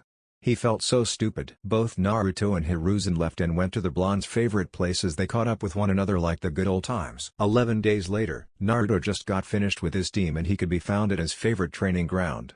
He was fine-tuning his first step in his lightning and fire manipulation. He would have been done with the first step, but he kinda slacked off for a little bit, wanting to take a break after the mission to Nami no Kuni. He was basically completed with the first step and was ready to start the second. He was interrupted in his training when a masked Anbu who wore the standard Anbu attire appeared in a swirl of leaves. Naruto, recognizing the Anbu mask that was covered in red and green markings that resembled a cat. "Tenzo? Is that you?" asked Naruto. It had been ages since the last time he saw him. "Yo, Naruto. Yes, it is. I see you're still training really hard as usual.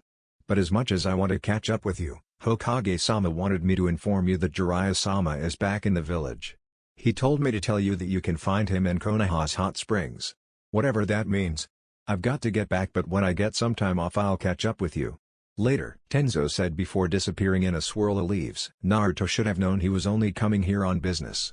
Hiruzen kept him busy with him being an Anbu captain after all. Naruto deciding to wrap up his training and left the training ground on his way to meet his godfather. He was kinda nervous. What type of person was he gonna be? Who was he kidding? He was a fucking pervert for writing all those damn Icha books. But he couldn't be that bad, right? Right? 7 minutes later, Konoha Hot Springs. Naruto arrived at the hot springs, and after paying and getting undressed and wrapped in a towel, he walked into the bathing area. He looked around but he didn't see anyone.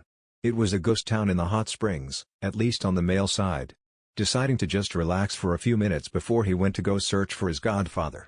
He needed it anyway. After getting in the hot water and dunking his head in, he rested on the side with his head leaning back as he closed his eyes. It was so relaxing, Naruto thought. All those aches that he had just disappeared instantly. Naruto felt himself starting to drift off to sleep before he heard someone giggle. Not any type of giggle either. A very perverse one, like Kakashi when he was reading those Kami-Alpha books. Naruto looked around before squinting his eyes and noticed a man with long spiky white hair. That was tied in a ponytail. He was crouched down, scribbling furiously away in a notepad he had, looking through a hole in the fence that led to the woman's side of the hot springs.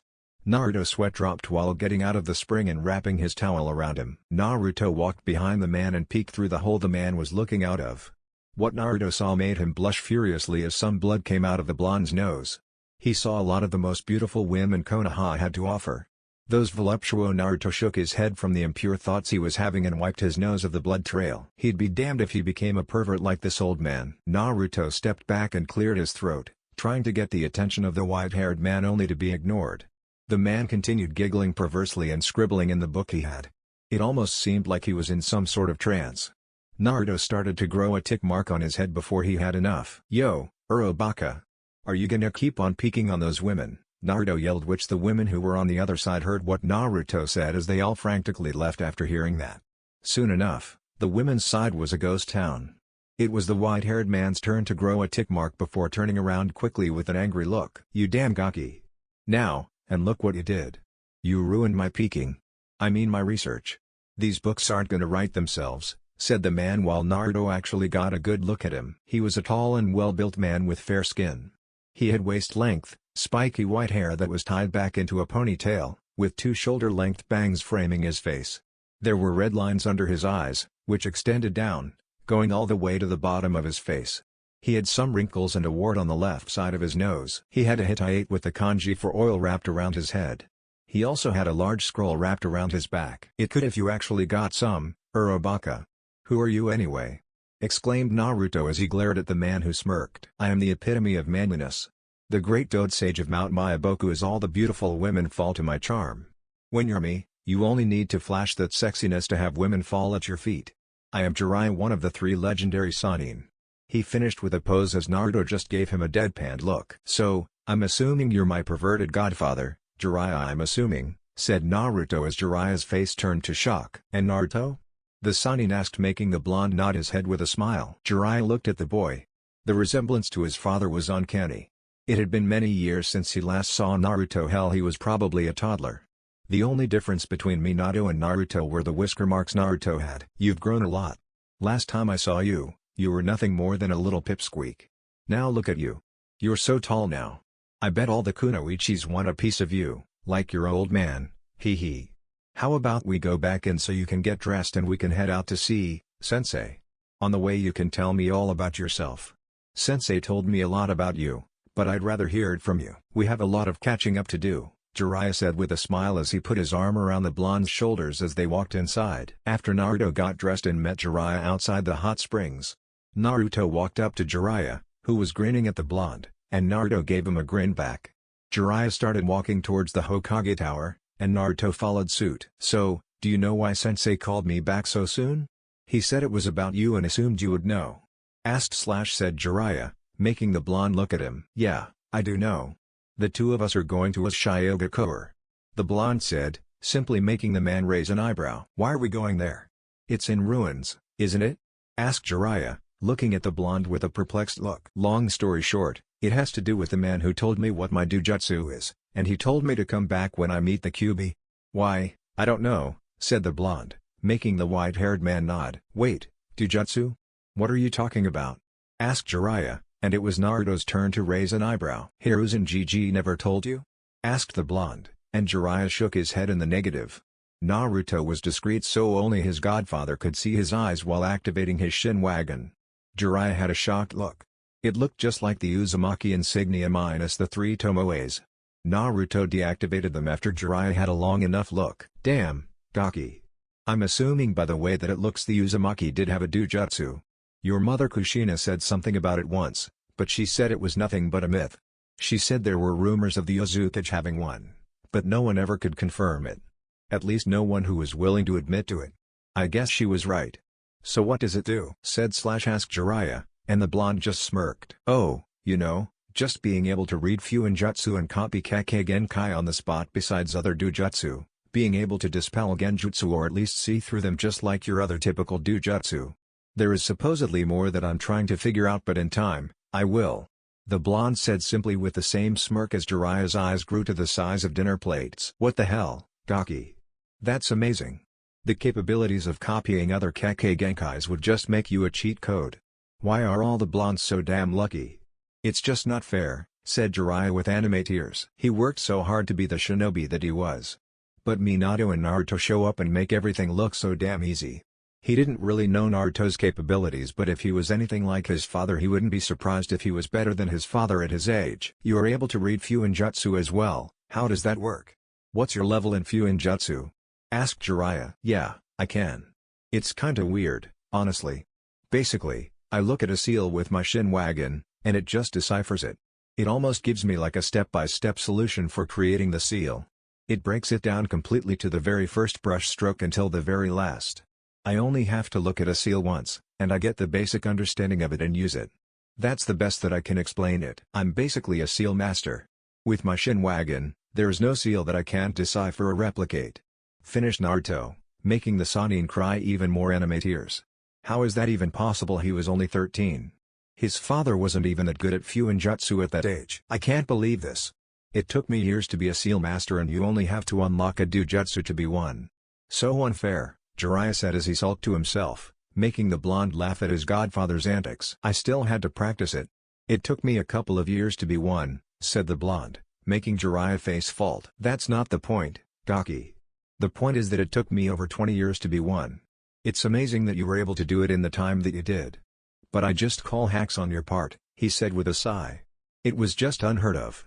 Jiraiya was brought out of his thoughts when he noticed the glares directed towards Naruto as they were walking through the business sector of Konoha. Hey, Gaki. Not to change the subject, but how was it growing up in the village? By the looks of it, they aren't too fond of you. Something that I was afraid of, Jiraiya said as he glared back at the civilians who flinched and looked away. I'm pretty sure you know the life of a Jinchuriki. We are pariahs in our own home, at least I am. One day, they will see me as me and not just the person who contains the Kyuubi. They just fear me. They did attack me a few times but stopped the day the two Chunins were apprehended by me when I was 7. That was actually the day I activated my shin wagon," said the blonde with a shrug of his shoulders, and he started to feel killing intent, but it was directed at him, but the civilians that passed by. "Don't be upset. They were just fools acting out of fear of me, but I'll change their perception of me one day. One day they will respect me and trust me. They will see me in a different light even if I have to die to prove to every single one of them that they were wrong about me. That I'm not the Kyuubi reborn but the future Hokage and protector of Konagakure no Sato," Naruto proclaimed, making his godfather smile. Just like his parents. Jiraiya thought as he ruffled Naruto's hair as the blonde tried to swipe his hand away but to no avail. "Hopefully he'll be alive to see it, Gaki. Let's hurry up and see Sensei," said Jiraiya as they picked up the pace. 5 minutes later, Naruto and Jiraiya made it to the Hokage's office and were standing in front of the Sandaime Hokage. He was smoking on his pipe, relaxing while he had 5 Kage Bushin's work on the mountains of paperwork that was on his desk. "I owe it to you, Naruto, for helping me by passing off all this paperwork. I can't thank you enough for it. Now let's get down to business on why I called you back sooner than anticipated, Jiraiya-kun. I'm pretty sure Naruto has already informed you of the two of you going to Uzumaki?" said/asked the Hokage. The two nodded. "That isn't the only reason. I have already sent Zabuza and his apprentice Haku along with one of our Dokubutsu Joun and Shiranui Genma as the protection detail for Tazuna. Genma will be overseeing the duo on how well they do and make sure no problems arise. Tazuna was willing to go sooner since we have the Chunin exams coming to Konoha in 8.5 weeks. During the finals, I tend to give the shinobi time off from missions and enjoy the exams. I wanted all my shinobi back in Konoha during that time so they could see the up-and-coming Shinan that Konoha has to offer. There will be a month break before the finals, so Tazuna, along with his workers, have 12.5 weeks to at least make some headway on the reconstruction of Uzumaki. That last part piqued Jiraiya's interest, looking at the aged Hokage. "Reconstruction? What are you talking about, Sensei?" asked Jiraiya with a raised eyebrow. "Konohagakura's financing of the reconstruction of Uzumaki. Naruto gave me a proposal on restoring it, and I accepted. The council and I are still going over the details on how it can be beneficial to the village. We are also hoping that any Uzumaki that are left catch wind of it and decide to go back to Uzu. If there is any Uzumaki left other than Naruto, it would be beneficial for Konoha and Uzumaki revival of the Uzumaki clan," said Hiruzen, making his old student nod. "Now back to why I wanted you back sooner. I want you to train Naruto during these 8.5 weeks. Kakashi has already trained him in everything he knows, and they both hit an impasse, a wall if you will. Other than myself, you are the strongest and most experienced shinobi Konoha has to offer, and I would like you to train Naruto-kun to the best of your abilities. I've informed you of Naruto meeting the Kyuubi who is willing to work with him, and I want you to help him control this power. You both will be secluded from the village, which would be ideal just in case something happens. As well as anything you would like to train him in, Jiraiya-kun. I want Konoha to crush the competition at the Chunin exams, and Naruto is the front-runner on winning it all." Hiruzen finished as both the godfather and godson duo looked at each other and back at the aged Hokage and nodded. "Good. This will be an S-rank mission for the both of you that will be off the books. Naruto, don't worry. I already informed Kakashi-san, and he understood. I also told him to take the next step in your teammates' training along with the rest of the Rookie 9. I also want you to be there for the reconstruction of Uzu because you can help with the building process. Naruto, go home and pack for your training trip. Jiraiya-kun will meet you at the North Gate in 1 hour," said Hiruzen, making the blonde nod before disappearing in a swirl of wind. To the dismay of the Hokage, all the paperwork that was completed by his Kage Bushins flew off of his desk in a rain of paper. "I have to tell him not to do that in my office anymore," mumbled the old Hokage as his old student snickered. "Can I ask you a question, Sensei?" asked Jiraiya, making the old man pause from stacking all the papers back onto his desk. "What is it, Jiraiya-kun?" asked his old sensei, making the white-haired man gather his thoughts. "How strong is the Gaki?" asked Jiraiya, which made the aged Hokage smirk, something his old student picked up on. "Let's just say comparing his Tosan and Naruto at the same age, Naruto is now, the boy would defeat him handedly. Naruto is a true prodigal genius of his generation. Don't get me wrong, the Yondaime was one as well, but Naruto can do something that none of the previous Hokage, including all the generational talent that has come out of Konoha and throughout the elemental nations. He can create hundreds, and I mean hundreds, of Kage Bushins to help him train. Something that would take someone years to master, Naruto can do it in a week or two. He has so much untapped potential, like both the founders of this village, said Hiruzen, making the Sannin drop his jaw in shock. The possibilities of Naruto's strength was endless if he was able to use the Kage Bushins at that magnitude. It was just unheard of using that many without dying from chakra exhaustion. If that boy could use them in that way, what his sensei was saying was absolutely true. That's good to know then. He can learn pretty much anything that I throw at him during our training trip. I have a suggestion, sensei, said his old student, making the Hokage raise his eyebrow. After the Chunin exams have concluded, let me take him on another training trip. This one I would like to take him for 2 or 3 years. During that time I can get him the experience he needs and also everything I learned throughout my time as a shinobi. After I'm done with him, no one would be able to face him and live to tell the tale about it. What do you say, sensei? Asked his student as the aged man rubbed his chin in thought. It would be a great idea, but he wanted Naruto to build relationships with his comrades and the villagers. He could always do that when he gets back to the village. Hiruzen thought about for a couple minutes before he made up his mind. I think that would be a great idea, Jiraiya-kun. I agree, you could turn him into an even finer shinobi than he already is. So it's decided then. Hiruzen finished with his grandfatherly smile, and Jiraiya smiled back before disappearing in a sunshine himself. North Gate. 1 hour later. Naruto was by the gate with his eyes closed, waiting for his perverted godfather Jiraiya. Naruto was in his usual attire, the only difference was he was sporting an additional katana. It was the same katana he found in Uzukage's office when he was 10. He had both his katanas on his hip, one on each side, that was covered by his black haori with red flames coming from the bottom. Naruto didn't have to wait much longer when Jiraiya appeared via sunshine in front of the blonde. Jiraiya smirked at the boy and Naruto gave him one back. They both walked over to the 2 Chunin who were manning the gate. It was both Kotetsu and Izumo who smiled at the pair walking up. Do you guys always have gate duty or something? Asked Naruto as he fist-pumped both the Chunins, making the 2 sweat drop. We get missions from time to time, but our main gig is guard duty. It isn't so bad, you know, Izumo said, scratching the back of his head sheepishly. Once you become Chunin you will understand, Naruto, Kotetsu said almost in a defensive manner. I don't know if I would want to do that, but we're here because we are leaving for the next couple months, said Naruto as Jiraiya handed them a scroll that had the information they needed. Okay, it looks like everything is in order, you two are good to go, Izumo said as the 2 walked through the gate before dashing to the treetops. After watching the 2 leave, Izumo turned to his partner in crime with a questionable look. Wasn't that the legendary Sannin, Jiraiya-sama? Asked Izumo, making Kotetsu scratch his chin in thought. That's what it looked like. I wonder if he is taking Naruto as an apprentice? If that's the case, we better start stepping up our training or Naruto will be promoted to Jounin before us, Kotetsu said, and Izumo could only nod in agreement. 1 day later. Naruto and Jiraiya made their way to Ashigakure without any interruptions in their travels. They both reached the entrance, or what was left of the entrance, of Ushio and made their way into the village. To Jiraiya's surprise, he thought he would see rumble and destroyed buildings everywhere. The only problem, if you want to call it that, was there was none. Jiraiya looked at his godson before asking, did you clean up all of this? Naruto looked up to his new sensei before replying, the first time I came here I created a storage seal that contained 500 Kage Bushins.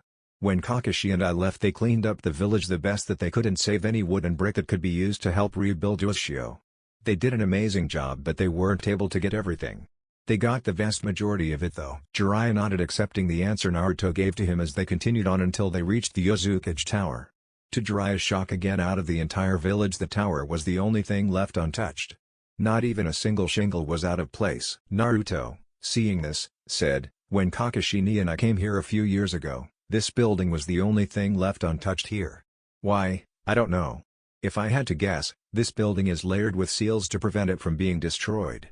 Something I plan on doing for each building in Ashigakure. So something like this will never happen again, Naruto said, making his new sensei widen his eyes in shock. You do know that would almost be impossible, right? Said Jiraiya, making the blonde smirk. No, it won't.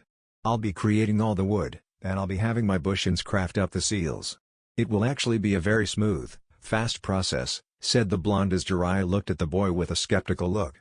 Naruto, deciding to show Jiraiya what he was talking about, started creating the wood from the ground using his Makuten. Naruto created a stack of wooden planks right before their very eyes. Naruto then drew up a seal on each board before applying his chakra to it. The seal glowed before disappearing altogether. The entire process took about 30 seconds, which shocked Jiraiya. The village would have to take a direct hit by a Byakugan for it to take damage. At least, that was the idea Naruto had. Jiraiya then pondered on the idea of whether this was possible to do for Konoha. As you can see, it doesn't take that long, said Naruto before the realization hit Jiraiya. Wait. You have Makuten? Was that one of the Kekkei Genkais you copied? Asked his godfather in a shocked tone as Naruto nodded with a smirk. Yeah, I do, and yes, it was.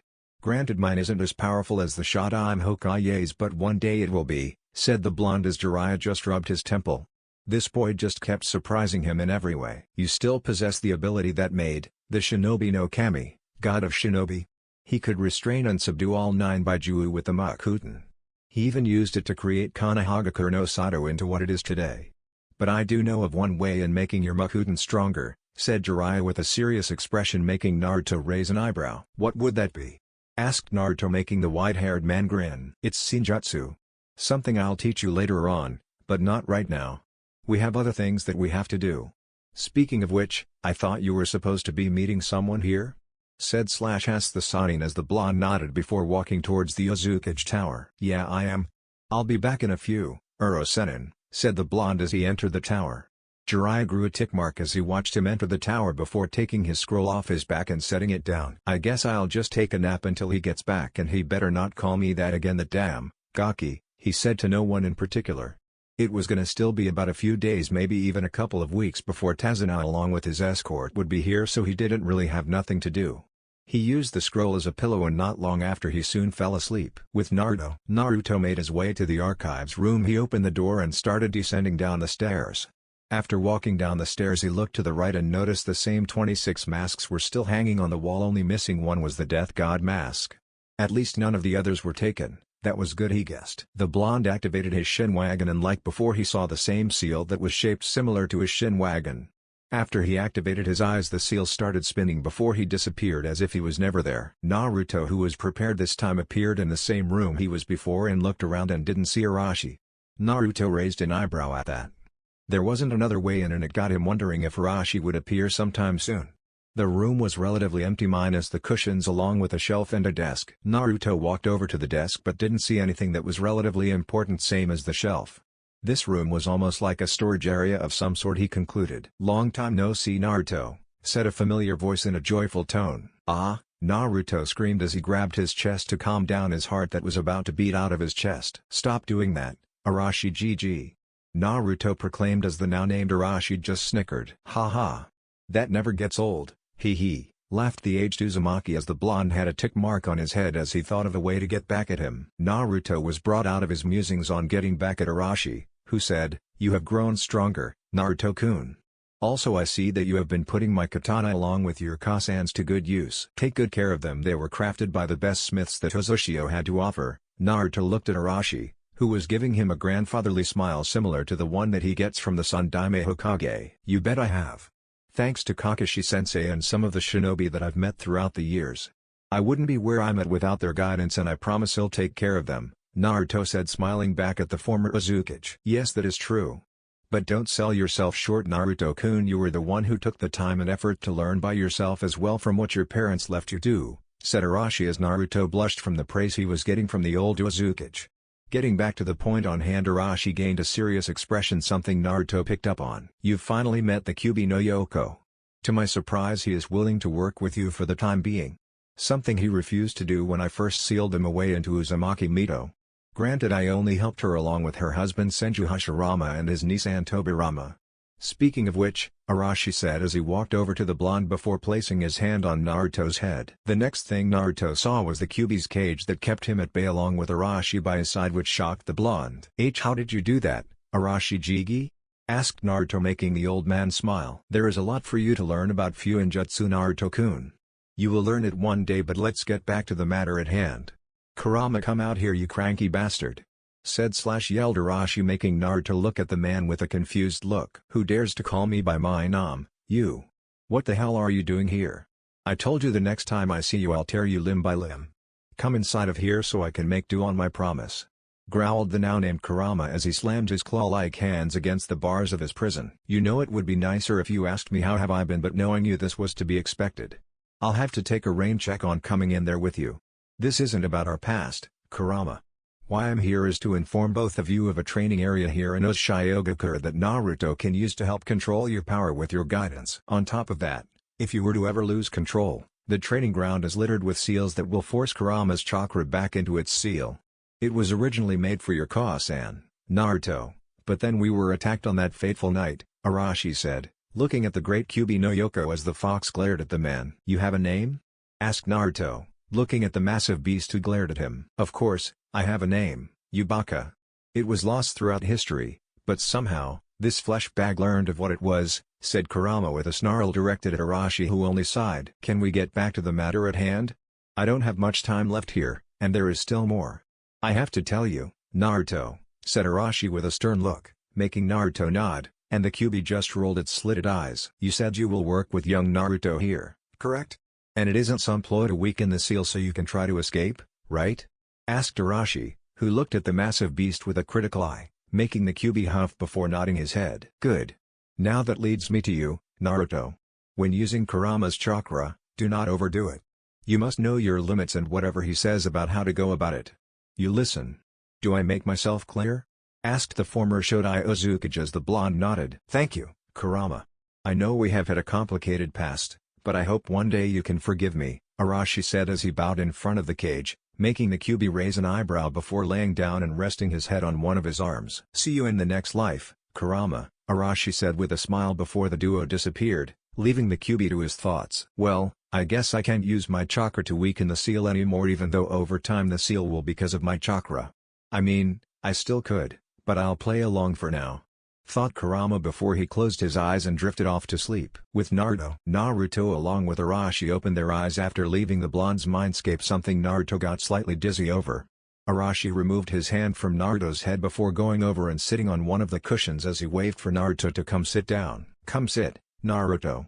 There are a couple more things I must give you before I leave you, said Arashi as Naruto sat down in front of the aged Uzukage. Naruto looked at the man with a raised eyebrow before asking, You're talking as if we won't ever see each other again. I will see you again, won't I? Arashi looked at the boy with a sad smile before replying, You will one day, Naruto-kun. This room I created, I made a seal that I siphoned chakra to over the years while I was alive. That seal is what is allowing me to talk to you now, but the only drawback, it uses a massive amounts of chakra. Something I'm running out of with each passing second. Naruto-kun, you are the future of the Uzumaki and I have no doubt you will lead our brethren to greater heights than I ever could. Now give me your hand. Arashi reached out with his hand as Naruto did the same. Arashi grabbed the blonde's hand and after a couple seconds Naruto started to feel a burning sensation in his palm. Naruto gritted his teeth as the burning sensation felt like he was touching a hot burning skillet. After about 30 seconds the pain subsided and the aged Uzukage let go of the blonde's hand. Naruto looked at his hand and noticed there was a seal that looked like Uzumaki insignia in his palm. The seal was glowing red before it disappeared as if it was never there. That seal is for you to help locate our brethren throughout your travels. Once you are near another Uzumaki it will appear upon your palm. That seal is the legacy of the Uzumaki and I pass it on to you. As of now you are the clan head, you have already done so much and I can't thank you enough. You will have many trials and tribulations throughout your life but nothing you can't handle, this I know for certain. Started Arashi as Naruto nodded. The rebuilding process of Uzumaki warms my heart that the Uzumaki won't be forgotten. Once Uzumaki is rebuilt the Uzumaki will have a home once again. There are more Uzumakis out there, most will want to come back to Uzu but some will not. Also, I want you to have this, said Arashi as he untied his Hittite before handing it to Naruto, who accepted it with his widened eyes. This is our country's Hittite, wear it with pride and honor. This is the map to get to the training ground. It is inside the mountain that surrounds behind Uzushio. You must train like never before, Naruto-kun. You will have many powerful enemies throughout your travels. You must be ready for when the time arises. I know you will restore our clan and have it rise from ashes like a soaring phoenix. Goodbye, Naruto-kun. Until we meet again. Thank you for everything, said Arashi as he started glowing white, making Naruto widen his eyes. Arashi activated his Shinwagon and looked into Naruto's eyes, who subconsciously activated his. Both of their eyes glowed for a second before Arashi started to fade away. Arashi slowly disappeared with a smile etched on his face while looking at our favorite blonde. Naruto with shocked eyes reached out with his hand to try and stop him from leaving, only for Naruto's hand to grab nothing but air. The blonde with his hand still extended out had a tear fall down his face until more started following after the first. Naruto was like that for a couple of minutes before he wiped his tears and walked towards the wall he entered in with renewed vigor in his eyes. I'll make you proud, Arashi GG. "I promise," Naruto said simply before activating his Shinwagon and disappearing from the room. 10 minutes later, Jiraiya was still napping until he heard footsteps coming near him. He peered open one of his eyes and saw Naruto walking over to him with a fire in those cerulean blue eyes. Jiraiya got up from his spot and slung the scroll back over his shoulder. "What's up with you, Gaki?" asked Jiraiya, as the blonde looked up at him. "It's nothing, Jiraiya-sensei. When do we start my training?" asked Naruto as Jiraiya gave Naruto an incredulous look for dodging the question before leaving it alone. "I was hoping to start tomorrow, but I actually can give you something to work on in the meantime. How would you like to be a summoner of the toads, like your Tosan and I?" asked Jiraiya with a grin, and Naruto got a massive grin on his face as he tried to hold in his excitement. "Hell yeah, I do. I read about summoning companions that would be so cool," said the blonde as his excitement started to boil over. "If that's the case," started Jiraiya as he went through hand seals before saying summoning jutsu. A very large toad appeared in a puff of smoke. He was big enough for Jiraiya to sit on his back while Jiraiya grinned at the blonde. He had orange skin which was covered in blue markings, he had bandages wrapped around his body and left foreleg, and wore a necklace with 7 large beads on it. The large orange toad extended out his tongue that was wrapped around a scroll and placed it on the ground in front of Naruto. Naruto unfurled the scroll and noticed 5 names. 2 of them were legible while the first 3 he couldn't really make out. The last 2 names were Jiraiya Namikaze Minato, his father. "You will need to draw a blonde from your thumb and sign your name. After dab all of your fingers and at the bottom put your fingerprints and you will officially be a summoner of the toad contract," Jiraiya said as he sat in the lotus posture on the orange toad and the blonde nodded. Naruto did as he was told, biting his thumb, causing it to bleed. He signed his name and dabbed a little blood on each fingertip, and pressed his fingers down onto the scroll below his name. The scroll glowed for a second before his name was etched in the scroll permanently. Jiraiya showed him the hand seals for the summoning jutsu while smiling at the blonde. "Make sure you apply a large amount of chakra into the summoning jutsu or you will probably only summon a tadpole if you're lucky." He finished and received a nod in return. Naruto bit his now healed thumb again and went through the necessary hand seals before applying some chakra before saying summoning jutsu. To Naruto's surprise, a small orange toad with purple markings around his eyes along with a blue jacket appeared in a puff of smoke. The toad was small enough that it jumped up and landed on Naruto's head, where he sat looking down at the blonde. "Heya. Gamakachi. Do you have any candy?" asked the orange toad as Naruto grinned in excitement while looking at the toad on his head. That's actually not half bad. He was still able to summon one of the toads on his first try. Even if it's only Gamakachi, thought Jiraiya, smiling at the pair's interaction. "Hey Jiraiya-sama, hey Gama-san," said Gamakachi with a smile looking over at the white-haired man and the toad he was sitting on. "How are you doing, Gamakachi?" asked Jiraiya as he jumped down from the now-named Gama, who picked the scroll up with his tongue and disappeared in a puff of smoke. "I'm doing good. Is Blondie here a new summoner of the toads?" asked the small orange toad while looking down at Naruto from the top of his head. "I sure am. My name is Uzumaki Naruto. It's nice to meet you, Gamakachi," said Naruto, answering for the white-haired man. "It's nice to meet you too, Naruto-san. I'm sorry, but I have to get back. Shima-sama was making supper. It was nice seeing you again, too, Jiraiya-sama." "Later," said Gamakachi, disappearing in a puff of smoke as Naruto and Jiraiya waved goodbye. "That was pretty good, Naruto. But you didn't use enough chakra to summon one of the boss summons. You will have to use significantly more if you want to do that. You have an understanding on the matter, though, so how about I'll teach you something that doesn't require hand seals?" Jiraiya grinned as he held out his hand and a familiar spiraling ball of chakra appeared in Jiraiya's hand, only for Naruto to look at him with a deadpanned expression. "What's wrong, Naruto? I thought you would be exit." Jiraiya was cut off as Naruto raised his hand and the same ball of chakra swirled to life. "I already learned the Rasengan a couple years ago.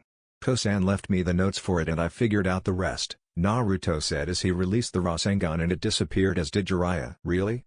How long did it take you to learn it?" asked Jiraiya. He couldn't wrap around the young blonde. It just seemed like he was always a couple steps ahead. "Give or take a week. 10 days without the help of a Kage Bushin," said Naruto with a shrug of his shoulders, and Jiraiya's jaw dropped in shock. Jiraiya continued to look at Naruto slack-jawed. "It took Minato 3 years to develop the technique, and it even took himself a total of 6 months. What the hell was Naruto on being all nonchalant about it? That was an A-rank jutsu, and he completed it within a week and a half. He guessed this on Daime was right after all. That's surprising. I guess Minato always thought ahead. Speaking of which, he left you notes. How did you get them?" asked Jiraiya with a perplexed look as Naruto smiled sheepishly. "I'll tell you if you promise you won't tell anyone." You would be the first person I would tell, not even the Sandaime can know, Naruto said as Jiraiya nodded. Okay, well, Tosan left me all of his notes including ninjutsu, fuinjutsu, genjutsu, taijutsu and including the things my Kasan had along with some other books and scrolls they both gathered throughout the years. All of it was stored inside of his stoned head on the Hokage mountain, Naruto said sheepishly while scratching the back of his head, making Jiraiya laugh. He would hide all of that in there, wouldn't he? Ha. Wait, what do you mean about all of his notes? What other notes did he leave you? Asked Jiraiya with a quizzical look as the blonde smirked. There were notes possibly applying nature chakra to the Rasengan, something he wasn't really able to get to from how the notes abruptly ended. The Odama Rasengan and a couple other personal ninjutsus he was working on. There's only one I haven't been able to learn and I've been working on it for almost a year, Naruto said, which piqued the Toad Sage's interest who raised an eyebrow. Which one would that be, Gaki? Asked Jiraiya with a confused look as Naruto pulled out the same sealing paper that had a seal that looked like it was almost finished. Jiraiya looked at it for about 20 seconds before it dawned on him of what the unfinished seal actually was. The Toad Sage went slack-jawed as he looked at the smiling Naruto. Jiraiya just shook his head in shock. The Hiraishin? Jiraiya exclaimed as Naruto's grin grew even wider. The one and only. I just can't figure out the last part of the seal.